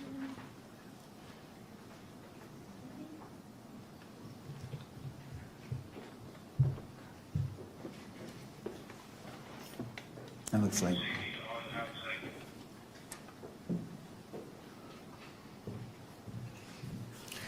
And Your Honor, the second video is a clip from a court TV posting showing Mr. Robinson's lips moving as he's attempting to speak to Ms. Nestor. And Your Honor, one last thing I'd like to add if I could, which is I think the court very correctly and very cautiously admonished the cameraman about your December 23rd order before this hearing began. And he said he understood the order, and I think the order is very clear as to this lip reader provision. And I can elaborate further why it's damaging, but I think it's obvious to the court if the media is allowed to interpret the conversations between counsel and his lawyer, it creates all sorts of problems in terms of Mr. Robinson's right to a fair trial. Thank you, Mr. Burt. Thank you. And just one more question. I apologize. Just for the benefit of the record, from your position, citing to the standing decorum order, the violation itself, so we can connect it all from your arguments. Yes, Your Honor, I forget the paragraph, but there is a paragraph in the court's latest December 23rd decorum order. It's I think paragraph 48. 48. And it's been a feature of every decorum order. I think we're on the third one. But from the start, the court has prohibited zoom-ins to allow lip readers to interpret what's being said between counsel and the defendant. And finally, I think you led with this in regards to the sanctions being requested. You cited to the court sanctions, and then there was a second one referring to, and I want to make sure I wrote it down right, because Sure. Something along the lines of not showing Mr. Robinson at all. Like, I want to make sure I understood that request. Sure. The request was either to exclude the cameras for purposes of this hearing in its entirety because of the violation and because we can't be assured that the cameraman's going to comply with the court's order. The second request is if the court is not going to exclude the cameras, then it should, at the very least, order the cameraman not to shoot any footage of Mr. Robinson. That the camera should be focused on the court and the witnesses if the court permits that, but it should not be zooming in on Mr. Robinson. His demeanor, his conversations with his lawyers have nothing to do with the newsworthiness of this case. And what it's allowing is very prejudicial information to be leaked to the public through these lip readers and body language interpreters, and it's creating massive prejudicial publicity for us. So that's the request. Thank you, Mr. Burt. Thank you. I'll hear from other parties if they wish to be heard. Yes, Your Honor. Michael Judd on behalf of the media entities. I want to take the court back to that specific paragraph of the decorum order because I do want to make sure we're on the same page about this. It's the second sentence of paragraph 48 of the decorum order that I understand is at issue here. It does say no visual recording is permitted of a person's lips so as to be decipherable by a lip reader during conferences involving counsel, at counsel tables, or bench conferences with the judge. The zoom-in language that you have heard referred to previously doesn't fall in that sentence. The zoom-in language comes in the next sentence, which says no one may zoom in on anything on counsel's table or the bench to identify any writings. So those are two separate things. The first that we learned about this was during the break. I briefly reviewed the two videos that the court has reviewed. I understand that those were 9 seconds and 5 seconds long. I identified the provision of the decorum order that I believe applied here, spoke to the pool cameraman about that, ensured that the rule about capturing conversations involving counsel at counsel's table or at the bench so that they may be decipherable by lip readers was an important provision. in the court's decorum order, that it should be followed. I understand that the cameraman understands that rule, that any capture of those conversations was inadvertent. I understand the concerns raised by defense in this case about potential prejudicial effect of something that is intended to capture conversations. I don't believe that that's what occurred in this case. I believe that the court's order should be understood and applied as written and done so strictly. But I don't believe that there's been a violation here. We've been now on the record for 3 hours. I believe that the total length of the two videos that were shown to the court were 14 seconds long. Whether or not either of those conversations rises to the level of capturing the movement of somebody's lips so that it can be decipherable from a lip reader, I'm not in a position to judge. But I can assure the court that the media is aware of that provision, of defense's concern about the potential violation of that order, and that they will take that seriously. That's already been raised, already been discussed. As far as the remedy sought here, I think that excluding all cameras from the courtroom for this important part of this important proceeding would be broader than any sort of remedy would be necessary here, as would the direction that the cameras not show Mr. Robinson in any way. I understand that potentially any shot on a still camera, on a video camera, of a defendant in a criminal case could potentially be twisted or used by some to try to impute some sort of thought or some sort of idea. But I don't believe there's anything in the court's rules. I don't believe there's anything in the rulings so far to date that suggests that the way to address that kind of concern is to say that a defendant, a critical figure in a case like this, and one that the decorum order clearly allows to be photographed and videoed, be kept off camera altogether.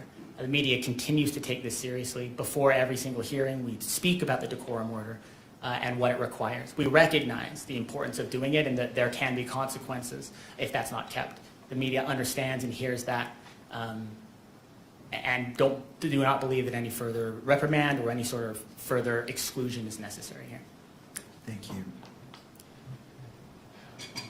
Well, before I turn to you, I want to turn to the stage. I want to give all parties an opportunity, and then that allows you to respond to whatever they say. Your Honor, we have nothing to add. We'll submit the issue. All right, Mr. Burt.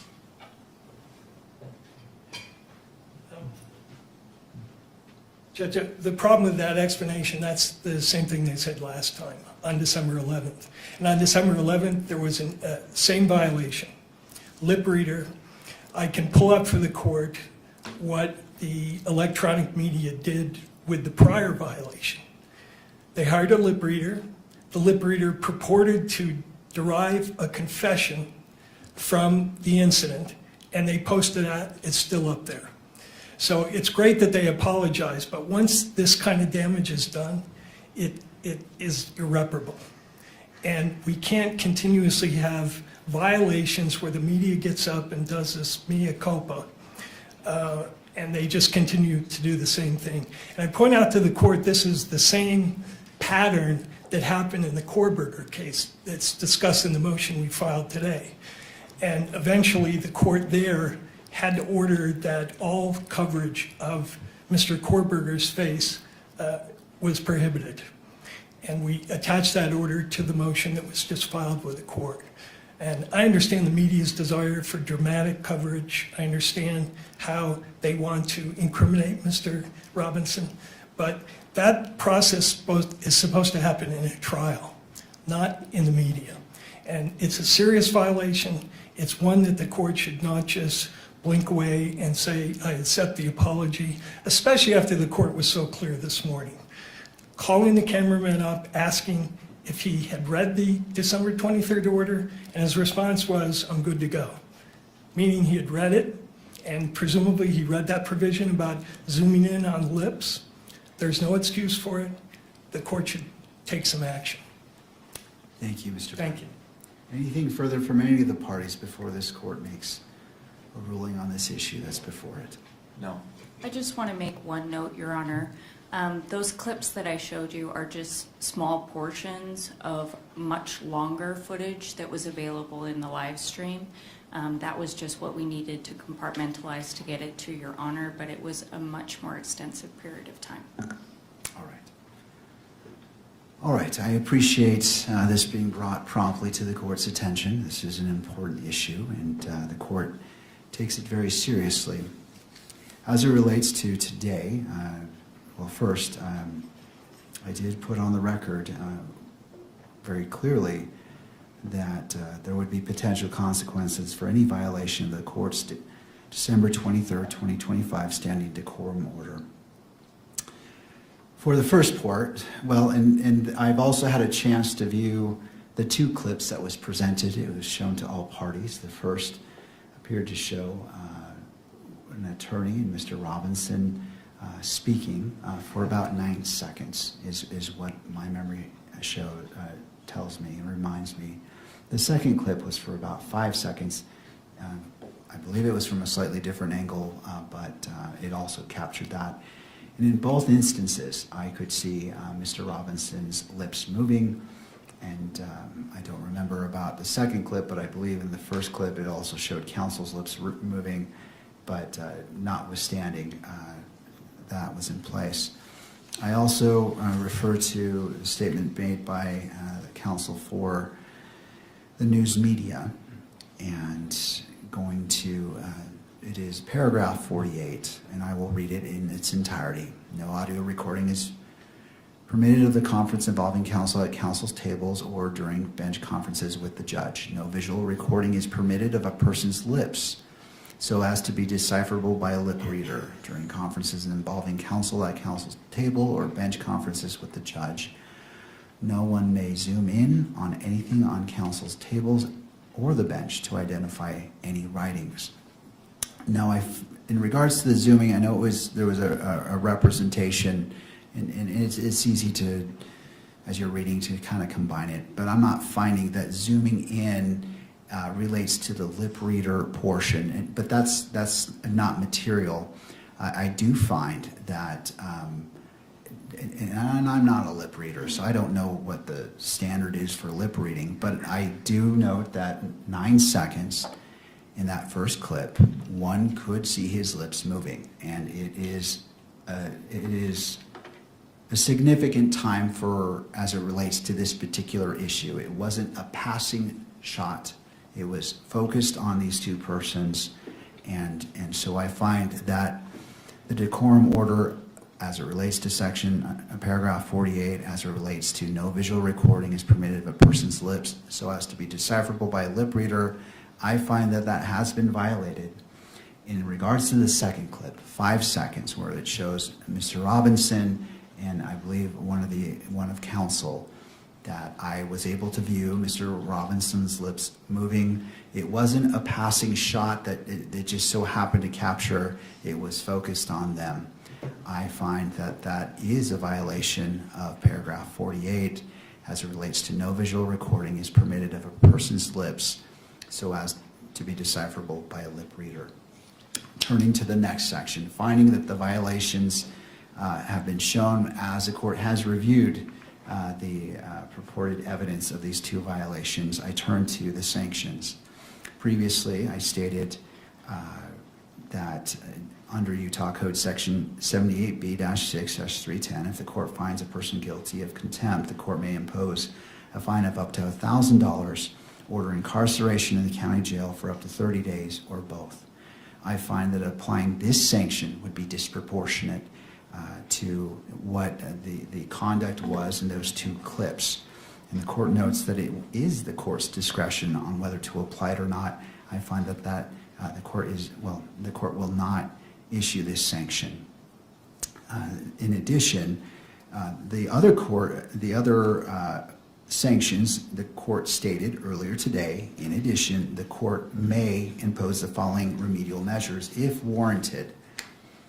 Immediate suspension of video transmission of the hearing, with proceedings continue only on an audio-only basis for this proceeding where the violation occurred, and disqualification, if necessary and narrowly tailored, of the news organization that filed the request in order for the electronic media coverage of the court proceedings for the hearing in which the violation occurred from providing pool camera operator services in this matter where the court determines such a measure is required to ensure compliance with the standing decorum order and protect the rights of the parties. The court also stated that before making a decision, it would allow counsel to make argument or statements, in which the court has done, and that the court's actions are not intended to have a chilling effect on the open and transparent courts or on responsible news gathering, and that the court is fully committed to the presumption of open proceedings under the applicable rules. That being stated, and as the court was listening, Mr. Burt has suggested that one of the potential sanctions is that for the camera for the remainder of the hearing, and not to show Mr. Robinson at all as a sanction for the remainder of today's hearing. And so the court considered that as well. This court does not wish to make a disproportionate decision on the actions, and it does note, and it does not minimize the violation. Therefore, this court will take up the suggestion by Mr. Burt that during the remainder of this hearing, that the camera shall not photograph Mr. Robinson at all. And that will be the sanction of this court. I will allow the pool camera operator to reposition the camera to adhere to that.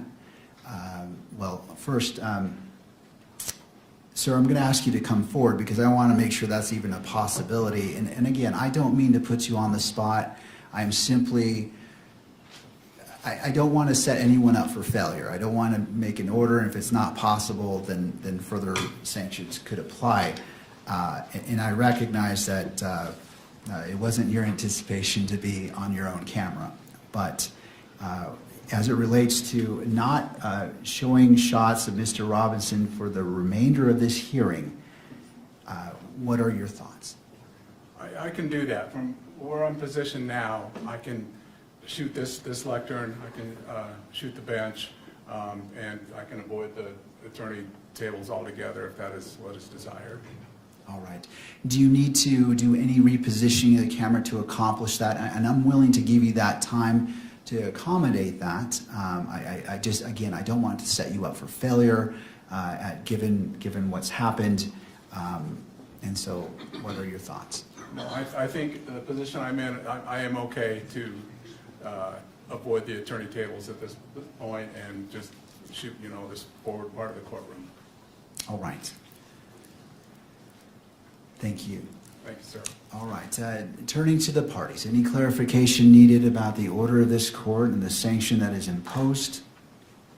No, Your Honor, I only have one. It sounds like this issue is specific to video coverage and that the order not to take any imagery of Mr. Robinson would not apply, for example, to the still photographers. Do I have that correct? Well, I'll hear from the parties before I offer that clarification. Do you wish to weigh in on that issue?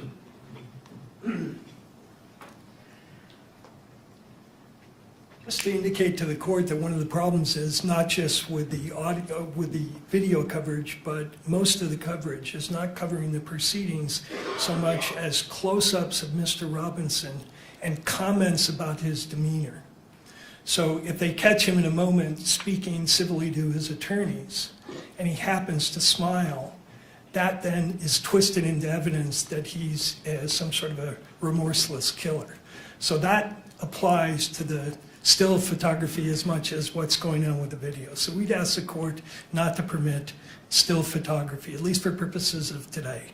And I think after the court sees the motion, we'd be in a position to talk about the future. But I think for now, that's our request. Thank you, Mr. Burt. Thank you. To the state. Nothing further, Your Honor. And any other input? All right.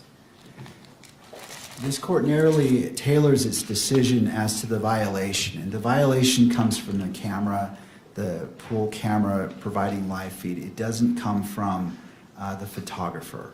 The photographer is the still, I don't know what the exact term is, in this moment it is eluding me, but the person who's operating the camera to take still shots is under the same requirements for this decorum order. I am not going to sanction them because what was before me with the 9-second clip and the 5-second clip doesn't apply to them. And so I'm going to limit the sanction as it relates to the poll camera photographer, again recognizing that the standing decorum order applies equally to the still camera photographer. Thank you, counsel. I appreciate you bringing this to the court's attention and the seriousness and professionalism that you presented this to the court. So thank you to all parties. And again, to the camera operator, do you need time to test out to ensure that there is any inadvertent capturing? I'm willing to do that. I just want to make it clear as day that Mr. Robinson is not to be captured in a sweeping shot in any form for the remainder of this hearing. Understood, Your Honor. All right. All right, counsel. With that in mind, how would you like to proceed?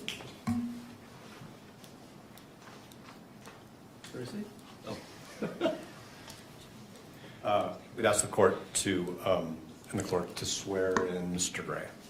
Mr. Gray, if you would approach and stand before the court clerk to be sworn in. You do solemnly swear that the testimony you're about to give now before the court will be the truth, the whole truth, and nothing but the truth, so help you God. Thank you. You can sit down. Mr. Gray, if you'd like, have a seat. Usually we have water bottles. If not, there's one right here. All right. And Mr. Gray, I'm sure you've heard this before, but if you could position the microphones close to you, just to ensure that the record picks up your testimony today. Thank you. Mr. Novak. May I proceed? Yes. Thank you.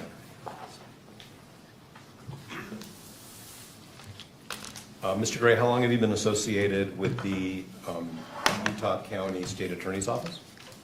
3 years. Okay, and was it 3 years ago that you were elected to be the chief prosecutor of that office? Yes. All right. And had you ever previously been associated with the Utah County Prosecutor's Office in any other capacity? I've defended on criminal appeals. I was a criminal appeals attorney for the state of Utah for 23 years, so I represented the state of Utah on those criminal appeals, which would include Utah County. Okay. And did you ever have any professional relationship with the Utah County Attorney's Office in any other capacity other than the appellate work you did before you were elected? Not to my recollection, no. Okay. Because we're in an open session and based on some of the guidance from the court, I'm going to ask you questions. Well, let me back up. How many prosecutors are in your office right now? Well, that are with our courts, that are actively engaged in our court system is 30, and then we have screening prosecutors as well, and that would be another 7 or 8. Okay, so I'm going to try to... I should stop because I also, my executive team, they don't have courts, so there's another 5 of them as well. Okay, so let me ask a better question. How many prosecutors in your office represent the state in felony matters? Well, all of them that I just described. 30? I mean, even the screeners. Yes, the screeners, my executive team, they are assigned to special cases. Usually my executive team, for example, aggravated murder cases, some homicide cases. So they also are prosecuting and represent the state in trials. Can you explain what you mean by the executive team? The executive team would include, obviously myself, I have 2 chief deputies, 1 chief deputy, another chief deputy's general counsel, and then I have a division chief over major crimes and a division chief over general crimes.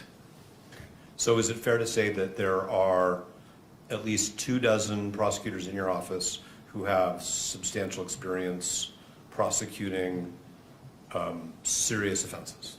24? I don't know that I'd go as far as 24. Okay. Certainly all my SVU attorneys have that experience. Most of my violent felony attorneys have that experience too, but not all. Okay. And do you know how many attorneys in your office have actually participated in homicide litigation? I don't know the exact number, but I would say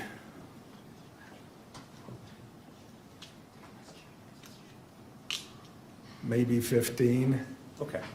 But I guess I should clarify, not all of them have the experience in aggravated murder cases. And that's why we specially assign those attorneys. Understood. And how many do you believe have experience in aggravated homicide cases?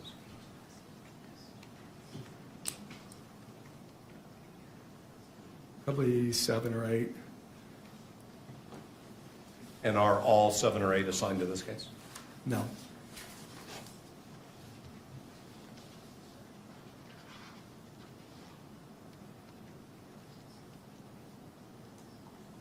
Are the 5 other than you who are assigned to this case experienced in aggravated felony cases?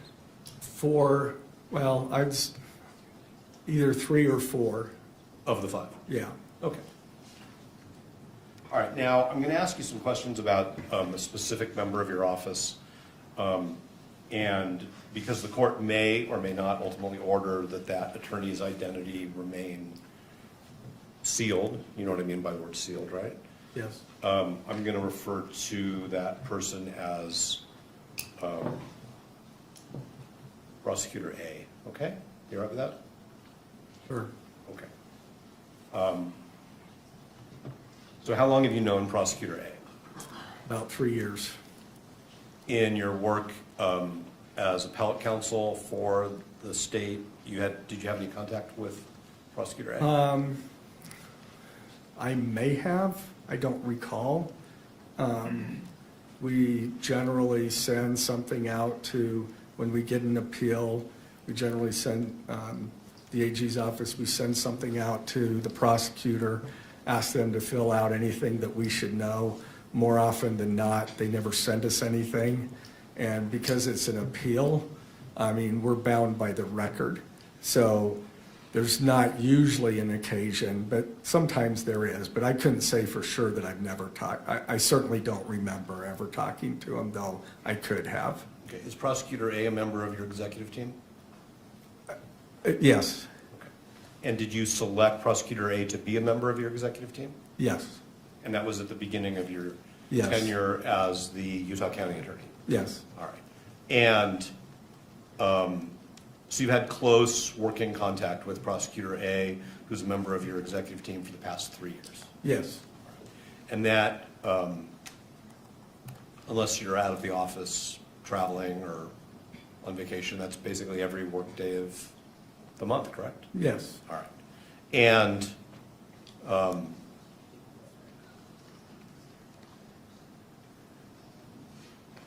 have you met members of Prosecutor A's family? Ever? Let's just start with ever. What's that? Ever. Have you ever met members of Prosecutor A's family? I have met his wife. Okay. I don't know if I've met his kids. I may have in passing, but I don't really, if I did, it was like at a function, they say, this is my family, and introduce me, but I don't remember. Have you socialized with Prosecutor A and his wife? I think we went out to dinner once after a conference in St. George with some other prosecutors and their wives. Okay. Have you ever been to Prosecutor A's home? No, Has Prosecutor A ever been to your home? no,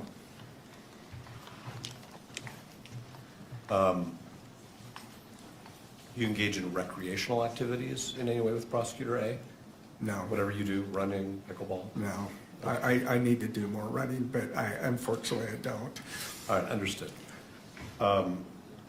Okay, now, Prosecutor A has an adult child who was at the September 10th rally at Utah Valley University, correct? That is what I mean, I don't have personal knowledge of that other than what they have told me. So like, I never saw that adult child, but I'm assuming, yes, that's true. Okay, but on September 10th, 2025, at the moment that Mr. Kirk was shot and ultimately died from that shooting at Utah Valley University, you were in Davis County, right? Yes, I indicated in the motion that it was Ogden, but it was actually Layton. So it was Layton, Layton, yes. okay, And I think that's Davis County, all right, that's what I thought. And Prosecutor A was with you? yes. Okay, and isn't it true that while you and Prosecutor A were in Davis County, you learned from Prosecutor A that one of his adult children was at the rally and was texting him about their experience?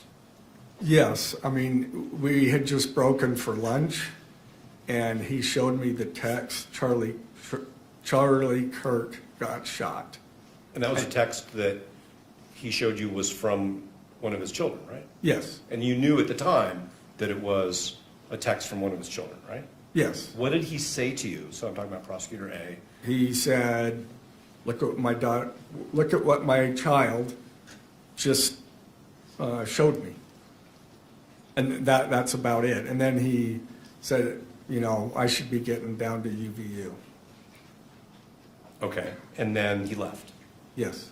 And he, as far as you understand, he drove down to UVU. Well, he drove towards UVU, yeah. He drove in the area. Okay. Ultimately, I met him and then we drove together to UVU. Okay, so you, according to the pleading that you, and you authored the pleading that was filed. Yes, I did. Okay, so that, for the court's benefit, that's the state's opposition to the motion to disqualify. You Yes. authored that, correct? Yes. All right. And in it, you said that 10 to 15 minutes after Prosecutor A left the event that you were at in Davis County, you left. Yes, Did you also head in the direction of UVU? yes, Okay, and then you and Prosecutor A met up somewhere? yes. And then traveled to UVU together in your vehicle or in Prosecutor A's? I guess there's a third alternative, which is you met somebody else and traveled with them. No, I don't remember whose vehicle it was. All right, did you talk to Prosecutor A? It was my vehicle, I'm pretty sure. Okay. So, And was that just about logistical convenience, like let's just go in one car, or was there Yeah. some specific reason? yes, no, that was no other reason. Okay. And on your way to that, what I'll call the meeting point, Uh-huh. did you have any conversations by telephone with Prosecutor A? Well, yeah, because we needed to meet. He left. I thought I would get some lunch first before I went to the command post.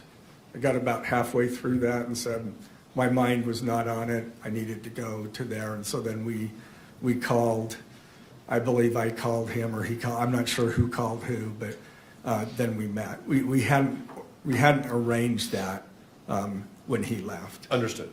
But did he convey to you any more information about his child's experience in those conversations? No, Okay. And did you inquire, like, how's your kid or anything like that? I did not. Okay. And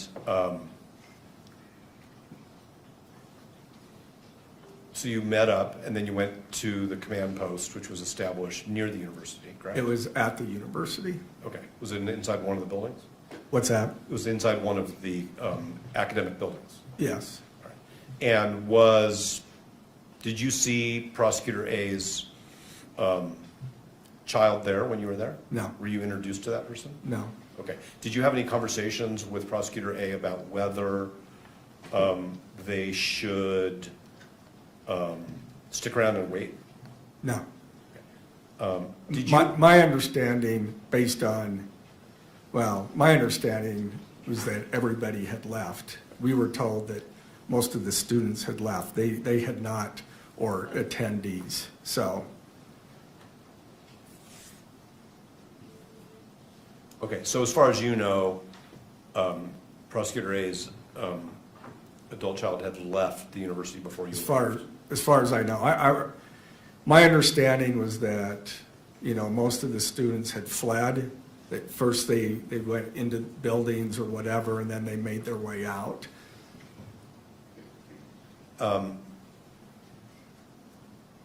You are aware, I'm sorry, that's not a question. Give me a second, Your Honor, if you would.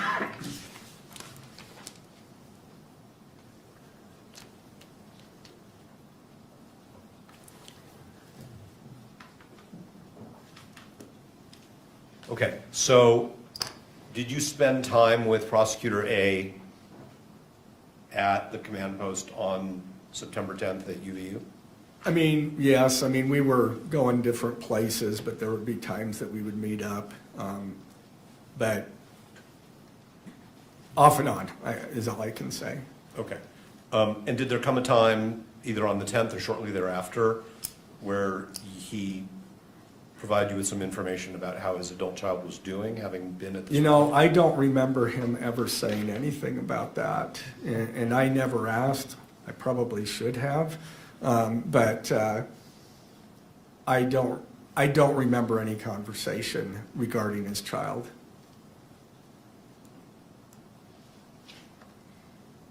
Was there anybody else at the rally who you are friends with, or is a relative of yours, or a close coworker that you're aware of? I know that there were some people in my LDS ward whose children were there. Okay. And when you say some people, could you be a little more specific? Like how many different families? Just members of the ward. Sure, but do you know how many different families that would be? I think I was told about 2. Okay. And who told you that? One of the families. Okay, so one of the families in your ward informed you that one of their own children had been there, and then another one had been there? And then somebody else from the ward had been there. I see. And do you know who those people are by name?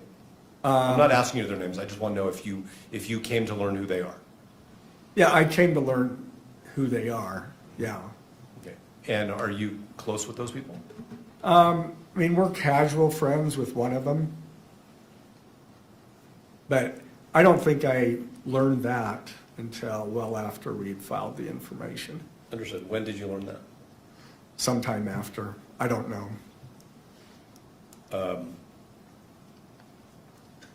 So the information was filed obviously in mid-September? Yeah, just in 6 days, so. Right. Okay. And do you know, like, if you saw the children of the families in your ward who you understood were there, if you saw them on the street, would you recognize them? I would recognize at least one of them. Did you ever have any conversations with them or their parents about their experience? I tried to stay away from that, other than they told me that the one was doing just fine and the other one was shook up. Okay. And the other one was shook up. I mean, is that the term used, or is that just your way to summarize? That's my way of summarizing. I mean, What did they tell you? Having a hard time with it or something of that nature. I'm sorry I interrupted you. So somebody told you, somebody who you know from your ward, Yeah. told you that their child, is their child a student at UVU? Probably. I mean, they're young adults, so I'm assuming that. I really don't know for sure. Yeah. And I think what you said is that they told you that their child was having a hard time with it. What, that, not their child, but the other family's child. Other family's child. Yeah. Okay, so it was like a second-hand thing. Yeah. Okay. And do you know if either of those young people who were at the rally, well, I'll put it this way, do you know where they were in terms of in what I'm going to refer to as the amphitheater area? I have no clue. The one who was having a hard time with it, Mm-hmm. did you share that information with the prosecution team? I may have. I don't remember. I may have in passing. Did you ever suggest to any of the law enforcement officers that that person be interviewed because they were impacted by what they experienced? No. We don't interfere with the investigation. We try to assist. But law enforcement, they identify who they want to locate and who they need to interview, and I leave that to them. Did the person giving you this information, so this is another adult in your ward, tell you more specifically about what their child and the other child actually saw and experienced? No. Okay, so you don't really know much more about where they were, what they saw. All you really know is one of them was having a hard time Yeah. with the experience that they had. Yeah. Okay. I understand you said that you don't interfere with law enforcement, but if you learn, even if it's somebody you know through your community, that somebody has suffered some emotional harm as a result of a criminal act that you are responsible for prosecuting, that's not information you would give to an investigator so that they could determine whether or not, so that they could go interview that person? I didn't consider that as really relevant to the investigation, so no.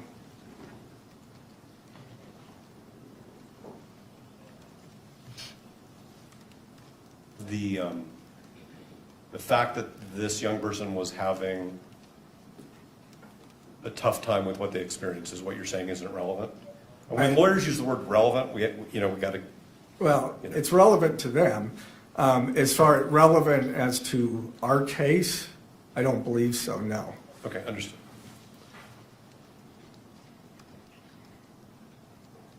Now, there was a point in time in October, I think it was October 20th, where Prosecutor A sent Mr. Robinson's counsel an email disclosing that his adult child had been at the rally, providing us with some information. Yes. And so my first question is, were you part of a decision to disclose that information? Yes. Okay. And were you part of a decision as to how that information would be disclosed or how much information would be disclosed? Like what led to that email? Well, there was no decision needed as to how much. The decision was to provide the information that we ultimately provided you. And that is not because we believed that there was a conflict of interest, but that was out of an abundance of caution. I understand it's your position that you don't think that there's a conflict Right. of interest. But I think that's clear. All right. Did the entire prosecution team, as it was constituted on October 20th, discuss this bundle of information that was being disclosed, or was it just you and Prosecutor A? I know that me and Prosecutor A discussed it, and he may have discussed it with others. I don't believe anybody else was there. When you discussed it? When we discussed it, one of them may have been, or two, I don't know. But the information that you obtained, sort of if I may, in the heat of the moment back on September 10th in Davis County, that Prosecutor A's child had this experience. And the text messages that went back and forth in the family, that information was shared with the prosecution team, correct? Everybody knew eventually. Eventually. Sure. I mean, yeah, eventually. Okay, so, I mean, I only knew the fact that she was there. At the time, I only knew that she was there and that she left. That's all I knew. okay, but is it fair to say that you didn't set up any, I'm going to use a term like firewall, to keep the rest of the prosecution team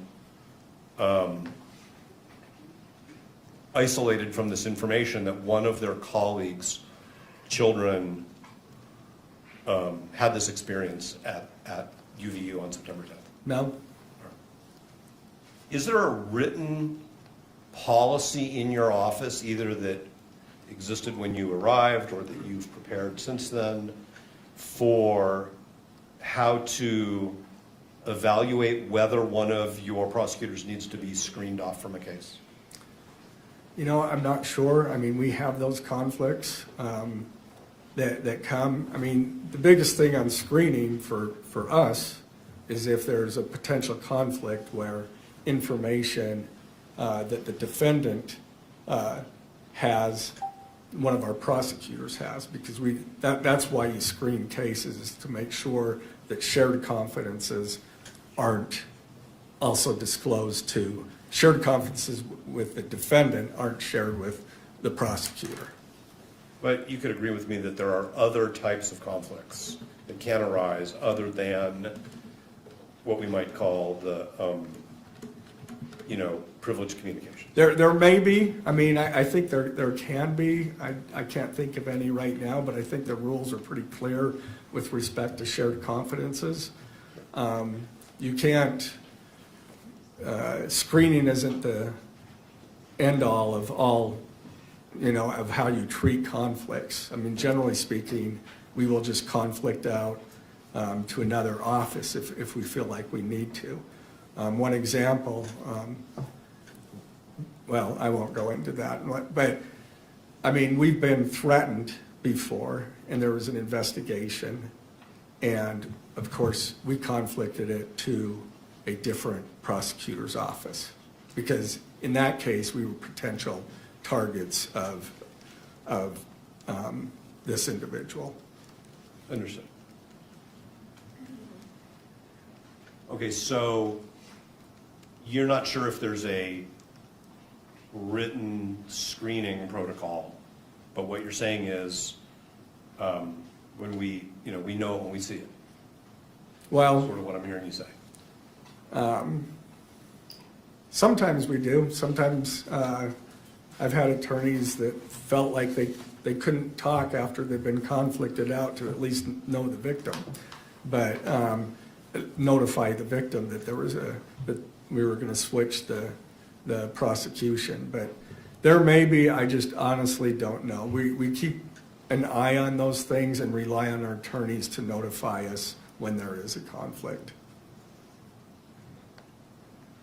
But you knew as of September 10th that Prosecutor A's daughter attended the rally, correct?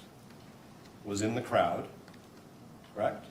Yes. Had heard a shot fired, correct?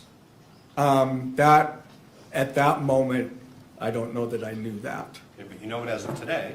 Sure, I know it Because you now. read their affidavit, Sure. which says that. Well, I knew it once all of that information was disclosed to me. Okay.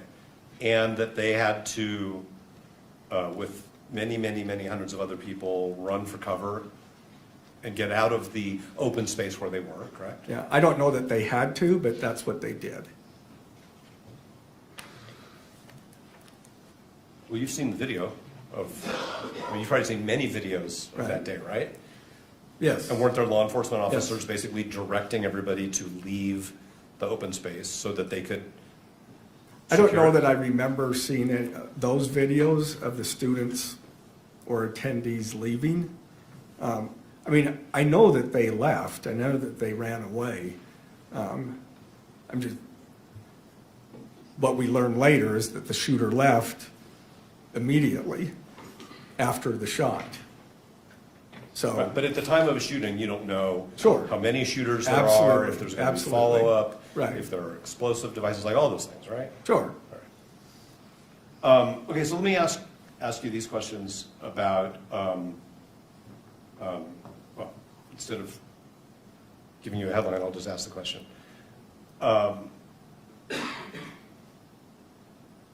Once you had all of the information about Prosecutor A's child's experience, okay? what they saw, what they heard, what happened to them, the fact that they were separated from their personal property, all those things, okay? What I'm hearing you say is you never really discussed that with Prosecutor A and his family. No, I mean, I did discuss, I don't know if it was day 2 or day 3. Law enforcement was there on the day of the shooting, the next day, and I think into Thursday or Friday, I don't remember exactly which day. And at some point, I was told that Prosecutor A's child left the bag there.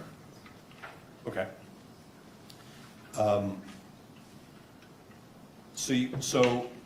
But if you never really talked about it with Prosecutor A, about the impact on his child and the family? I didn't say that. Not on the day of, or, I mean, in the intervening time, he reported a couple of times that he talked to his child and said that she was doing fine. She reported to him that she was not having any issues.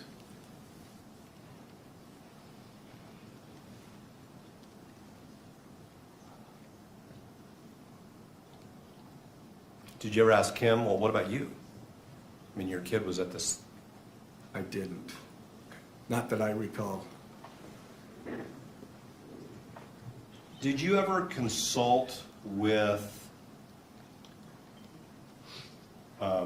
anybody in the Attorney General's office concerning whether Prosecutor A's child's experience raised a potential conflict of interest for your office? No, that's what I did for 23 years with prosecutors, is consult on that. And so I didn't feel a need to go to those folks. I mean, I know how to try to figure that out. So when one of your responsibilities in the Attorney General's office was to consult about ethical issues? Different matters. Different I mean, matters. It could be a variety of things. Okay. And I mean, if you're talking about ethical issues in particular, I don't know that the Criminal Appeals Division was the right folks to consult, but I'm not even sure of who from the Attorney General's office would, so. Okay, but you worked in the Attorney General's office for a couple decades, right? Yeah. And what you're saying is that in your role as an appellate lawyer for the state, you would talk to prosecutors, I guess it's somewhat more informally, about ethical issues. Yeah, every once in a while, yeah. Sure. And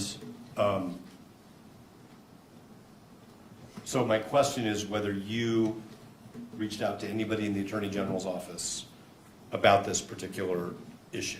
No. Okay.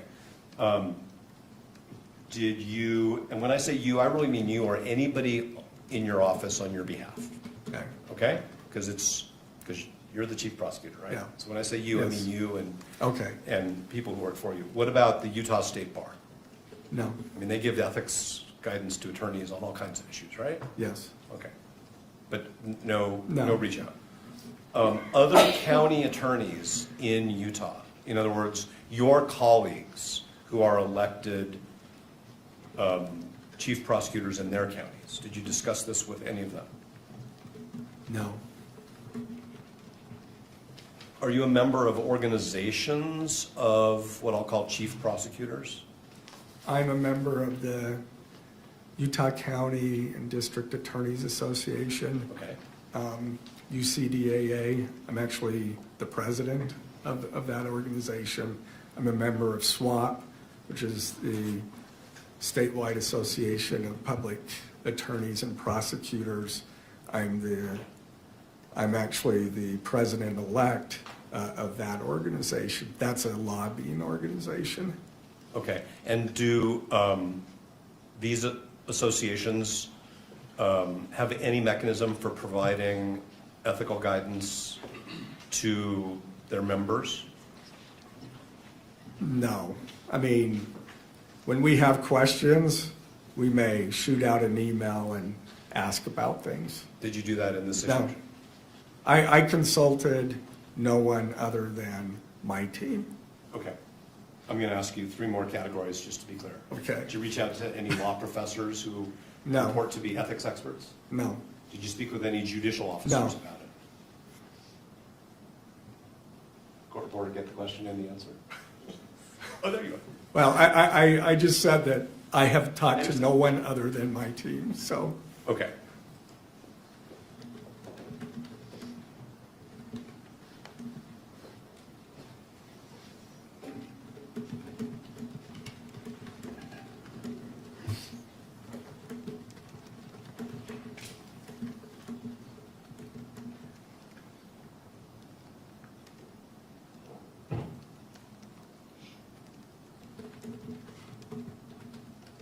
Did you ever discuss with Prosecutor A whether his child should or should not be interviewed by law enforcement?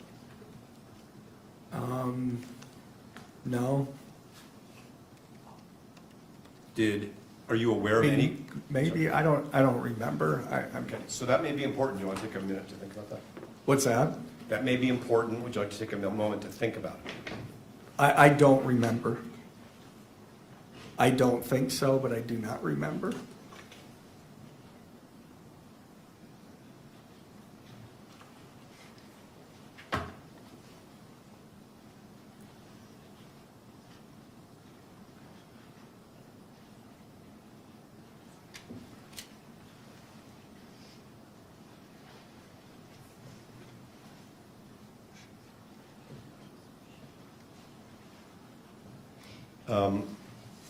The brief that you filed on behalf of the state, I'm sorry, the opposition to the motion has a couple affidavits attached to it, right? Yes. Okay.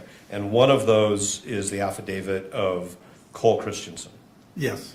and which for the court's benefit in the record is addendum C to the opposition. Special Agent Christensen writes in his affidavit that you and he, in mid-December, so that's after the motion to disqualify was filed, Yes.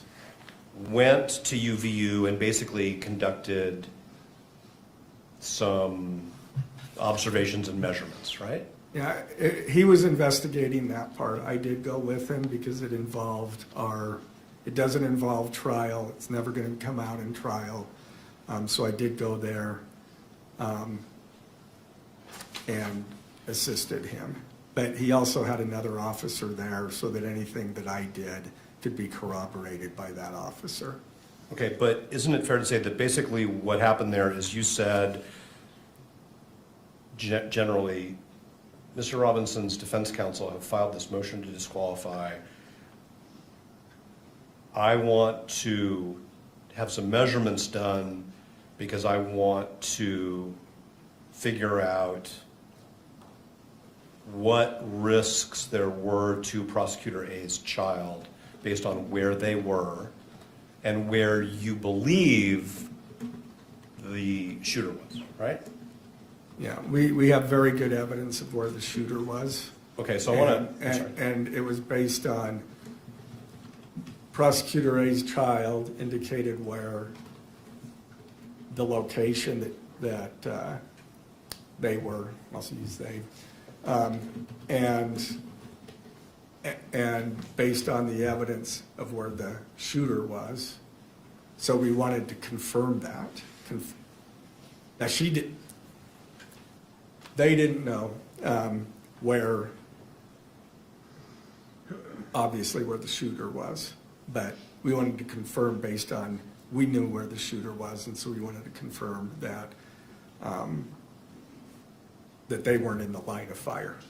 And that was important because that's critical to the state's case, is whether or not someone's in the line of fire. okay, so there's a few things there I want to try to make sure I cover. And if Your Honor, if there's any point in time where the court or its staff need a break, just tell me, because I can break whenever the court needs that. We'll be taking a break shortly, but I appreciate that, and if any of the parties do need a break, please indicate it as well. I want to be respectful to all parties. Thank you. So the first thing I want to address, Mr. Gray, is that you knew that the defense had filed this motion to disqualify based on the relationship between prosecutor A and somebody who was at the rally. Yes. And had the experiences that the court has already heard about. And so you basically went out with a law enforcement officer and you did an investigation and took a number of measurements. He did, yes. Okay, but at your direction, right? Because you're the one who's I just- asked him to do that, yes. Okay.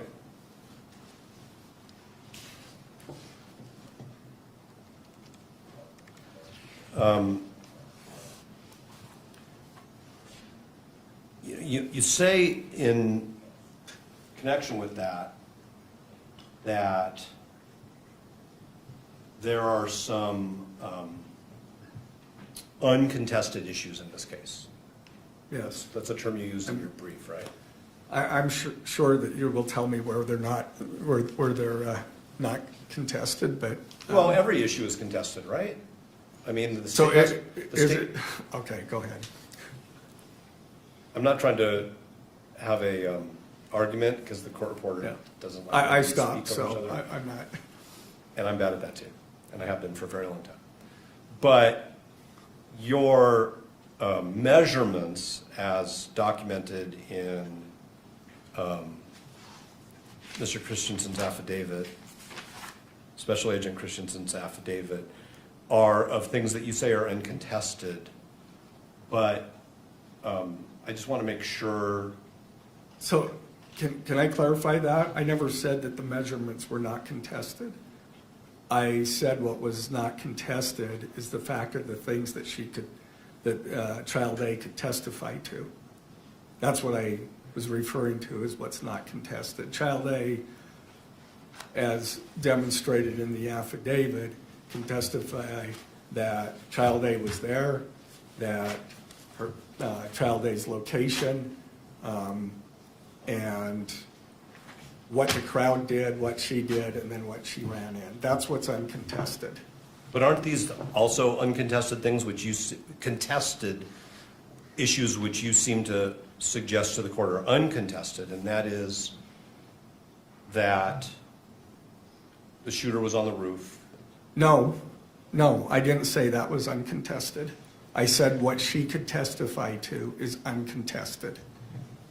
And if there was something different than that, that's certainly what I meant. I understand that all those other things could be contested.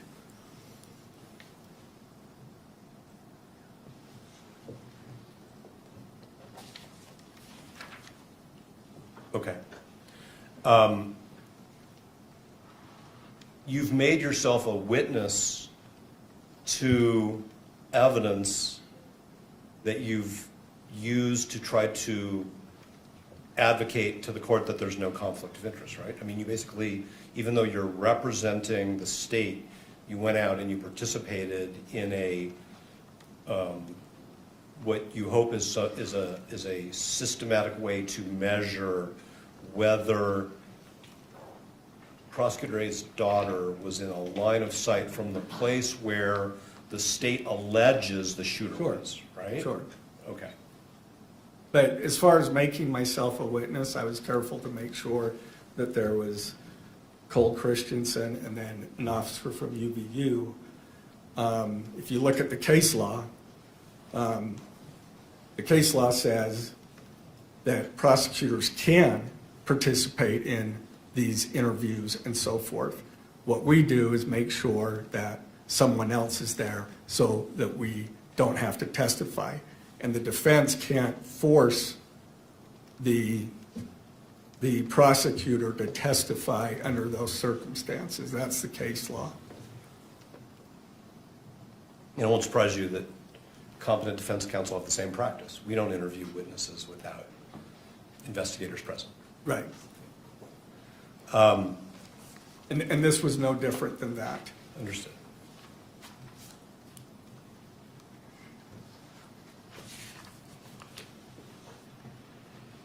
Okay, I do want to address another aspect of this line of fire situation, okay? So it's the state's theory of the case, if I may, that the shooter was on a rooftop, correct? Yes, Okay. And what's the name of the building that the state believes the shooter was on? I don't recall. Okay. And so these measurements that are in Special Agent Christensen's declaration, you're saying were designed to basically, if I may, I'm not trying to put words in your mouth, rule out whether the child of Prosecutor A is in some ways a victim of this incident? Not as far as a victim. We already understood that, based on where the buildings were, that the child was not in that line of fire, but we wanted to provide the measurements for this motion. So what is the significance of the measurement? What is the significance of whether the child of Prosecutor A was or was not in a physical position where they could have been shot? What is the significance of that? The aggravator, as you know, is that we're alleging that when the shooter killed Charlie Kirk, that he placed others in grave risk of death. And you've So now, anybody within that zone, if you will, was placed in grave risk of death.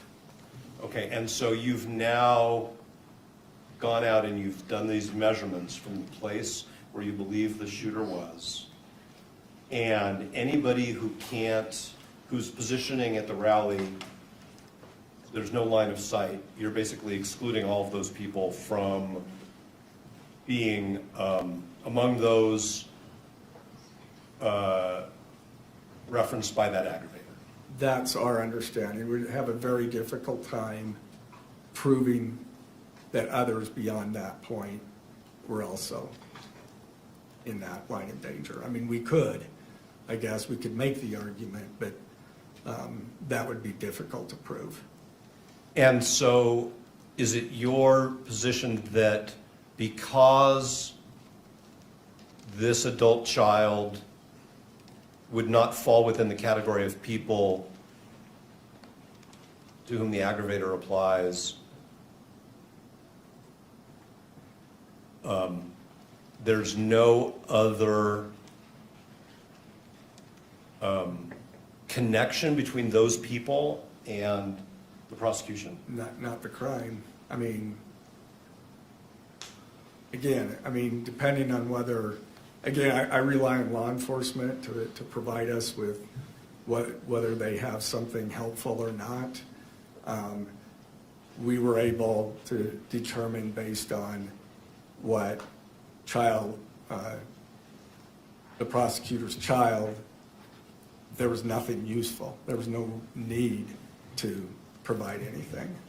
I mean, we make those determinations when they provide it to us all the time. Did you work with Special Agent Christensen on his declaration? On what? No. On his no, declaration? I didn't. Did somebody else? Yes. Another one of the members of your prosecution team? Yes. That's generally the practice. Okay. Was it Prosecutor A? No. Okay, now, we've also, I should say, you also filed with the court addendum B to your opposition, which is the affidavit of the child of Prosecutor A, right? And this person is a young adult who is a student at the university, right, at UVU? Yes. Okay. That's what I'm told. I Okay. have no Did reason you to doubt speak that. with this adult child in connection with the preparation of their affidavit? I did not. Do you know who did? I do. Who was that? It was Mr. McBride. Okay. And do you know whether Mr. McBride consulted at all with Prosecutor A about that? I couldn't answer that. I don't know. Okay. Did you read the affidavit? Of course, I wrote the opposition. I better read the affidavit. Did you play any role in the shaping of the affidavit in any way? No. It was just given to you, here's the affidavit? Well, we were aware of what the student, I'm going to call it student now. It's fine. We were aware with what the student had said as far as what the student was aware of. And so we obviously, as I started writing based on what my understanding of that was, and I'm sure that Mr. McBride covered those areas to make sure that we were accurate. Are you saying that the affidavit followed from your briefing, and your briefing was based on your? No, that's not it. My briefing was based on what the information that the student provided. And so to that extent, I'm sure when Mr. McBride talked to the student, that he would cover those things. Okay, so what I'm missing is, where did you get the information about what the student experienced if you had not seen the affidavit? That was from the prosecutor that is the parent of that. Okay, so Prosecutor A told you, this is what happened with my kid. Right, I mean, I think that's pretty established. All right, Okay. Mr. Novak, this Yes, might sir. be a good time to take a brief break. Whatever works for you. And just, not meaning to pressure you, I'm just trying to anticipate how much more time for questions you have for Mr. Gray, just for housekeeping purposes. It's 4:06 according to this monitor. Oh, that's not right, it's 5 o'clock. The monitor says it's 4:06, that must be some time zone that somebody else lives in.